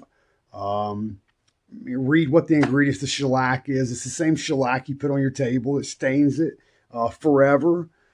Those are roaches, and that's what that's made from. Roaches. They crush roaches. They put it in a paste, and you paint your furniture with it. Woo! And stain stuff.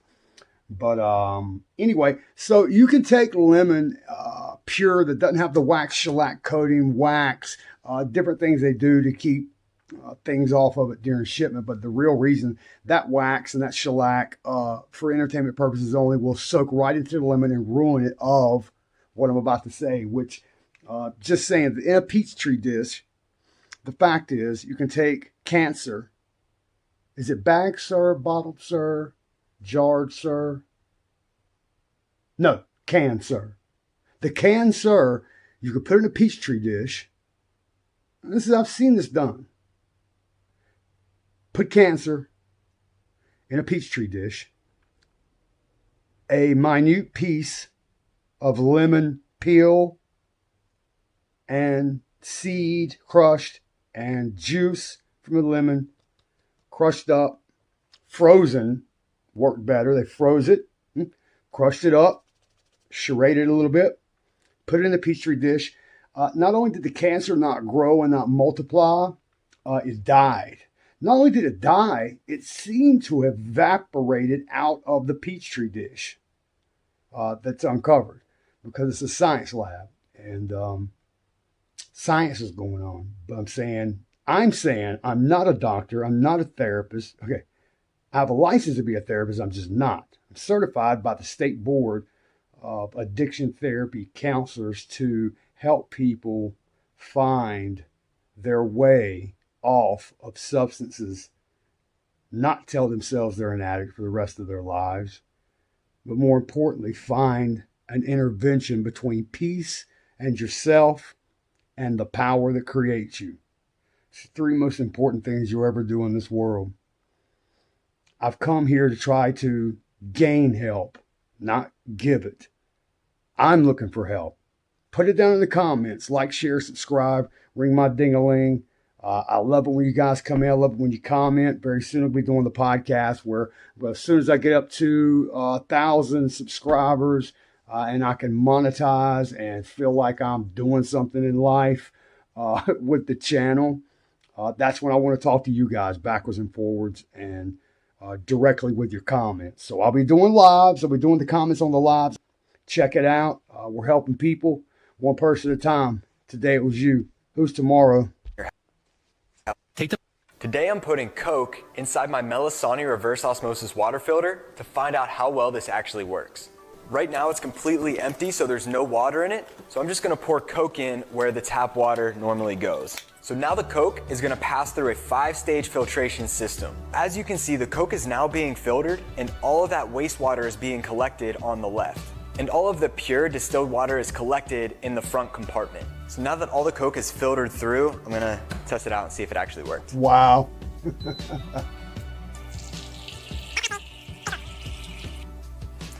So as you can see, did y'all hear Alvin just then? Completely distilled H2O. It's just pure water, and we're gonna give it a try.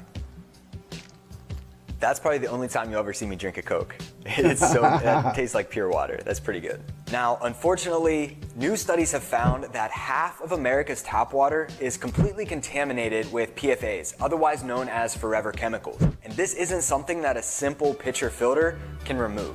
But the Melisani M1 reverse osmosis water purifier is the only EPA 533 tested machine to remove up to 99.9% of forever.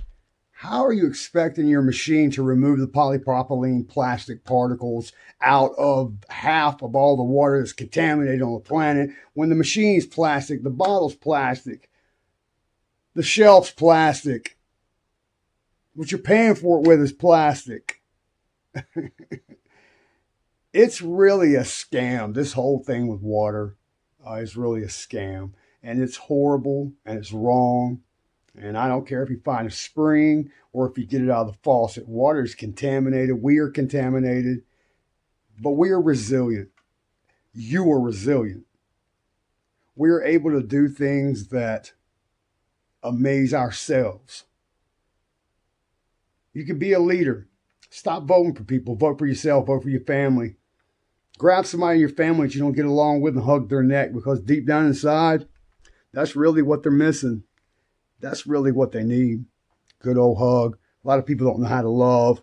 A lot of people didn't learn it in their families growing up, you know, and then some families had plenty of love, and people just grow up to be battle-hardened stones and battle-hardened warriors. And the difference between a stone and a warrior in a family is a stone is hard, immovable. It's what comes between a rock and a hard place. It's the rock. It's the sturdy support that doesn't move anywhere. Huh? The warrior can go anywhere and be just as hard anywhere they go. You got to ask what you're fighting. What wars are you fighting? What are you really trying to get done? What do you really want to do in your life? Who do you really want to help? Yourself? I promise you, help to yourself is like money, influence, or anything else in this world. You have to give to receive. You cannot give to receive, but you must give to receive. At the moment you do something, giving, and expect something, I'm not saying you won't get it, just saying you won't get much. Certainly not your worth, but certainly your value. So whatever value, whatever worth you're going to put out there, whatever help you're going to help people with, people, do it. Get out there. Give somebody a hug. Let them know the signs and symbols. Let them know where the negative shadows, dark spirits, and the wind that stinks like a fart is hiding. Everybody's got one in their family, one in their community, one in the world. But none of those people would exist without the good people. You just have to ask yourself, are you one of the good or are you one of the bad? Are you the stone in the family or are you the warrior? Because there is only one in a family. There are no family of warriors. Everybody has one black sheep. And your job is to find and fix that family member because they need you more than you'll ever know. Some people are mad. Some people are boiled over, steaming, just really irritated at themselves. Are they going to treat the mirror badly? You're going to talk shit to the mirror, to that one or two-dimensional being there? It's time you got to reach out. You got to help people. You're going to start with number one. Get that shit right. And come back and see me. News to know, baby. Here we go. As well as other common contaminants such as fluoride, chlorine, heavy metals, pesticides, microplastics, and more. If there's one thing that you can invest in that's going to have the greatest impact on your health, it's access to consistent, high-quality water. Today I'm putting cleaning.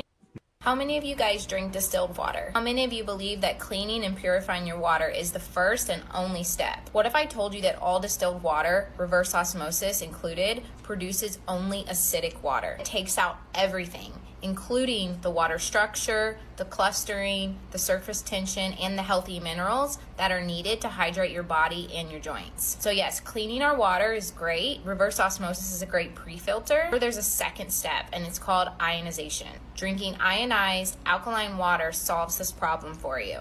DM me water to chat more. How many of you guys drink distilled water? How many of you believe that in this how to purify your water? Check this out, you guys. The chlorine can be evaporated quite quickly.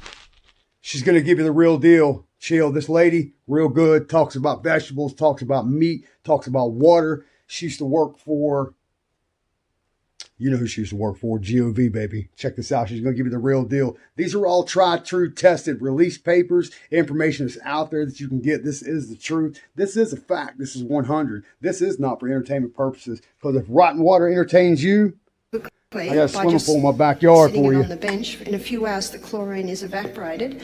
It's the fluoride that's the hardest to get out. Fluoride in the water is toxic, and it only hardens the outside of the teeth. Why do we have to drink it, and why do we have to bathe in it? You see, it defies reason. How do you purify your water?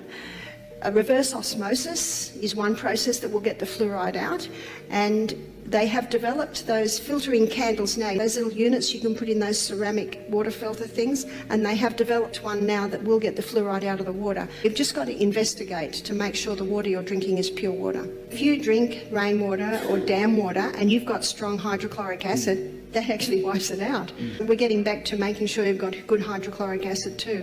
But I think the body can cope better with microbes in water than it can cope with fluoride or ammonia or chlorine in water.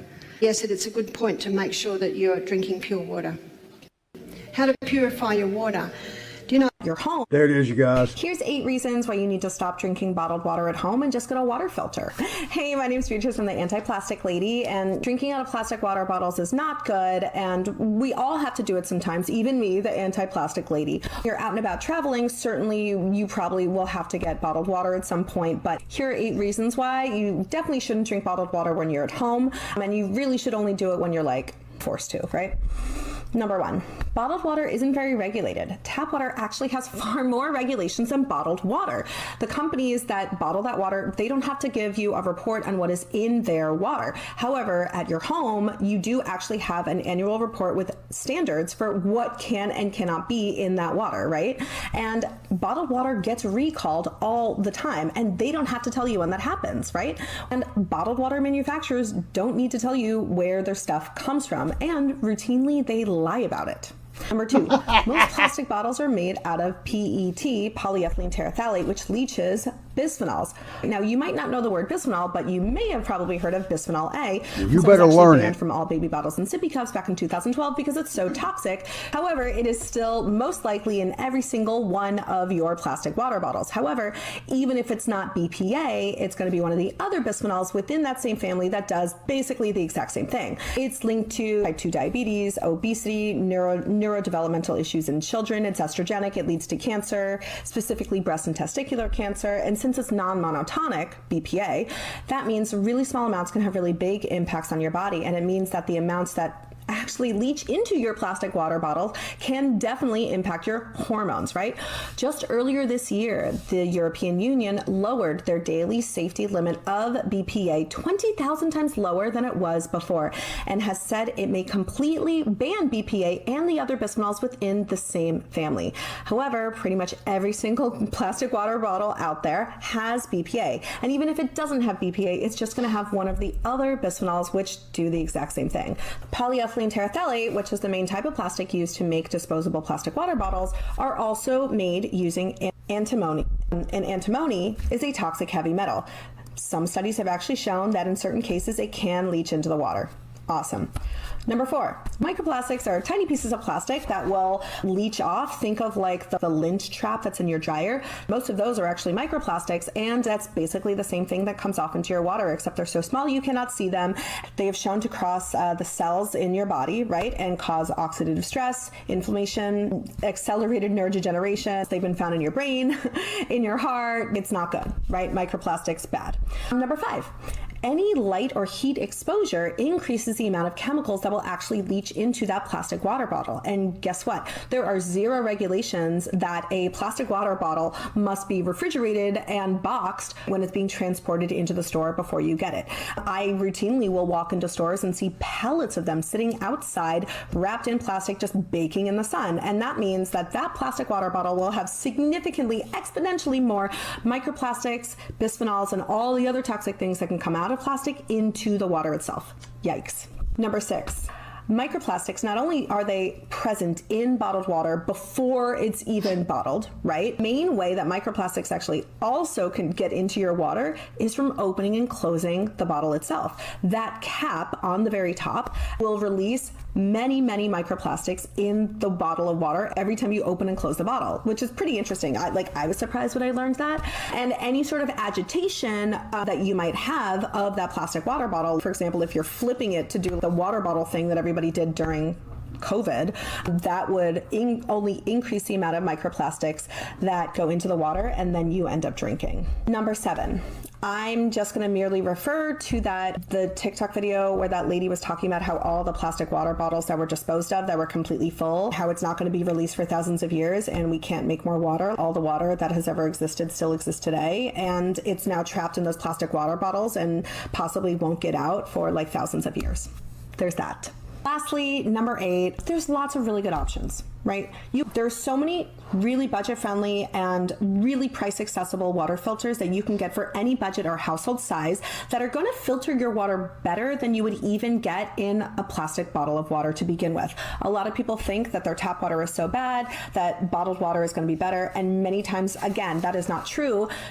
All right, you guys, that's it. That's the show for today. Like, share, subscribe, ring my bell. I appreciate you tuning in, sticking in. If you've made it this long, you've been here for a while, and I appreciate you. I was going to go on and take this, and there was a point to this whole water thing, and it was to bring in the pharmaceuticals, show you how they also program pharmaceuticals to work with your brain the same way they program little stuff to work with the water to get in there and do little things.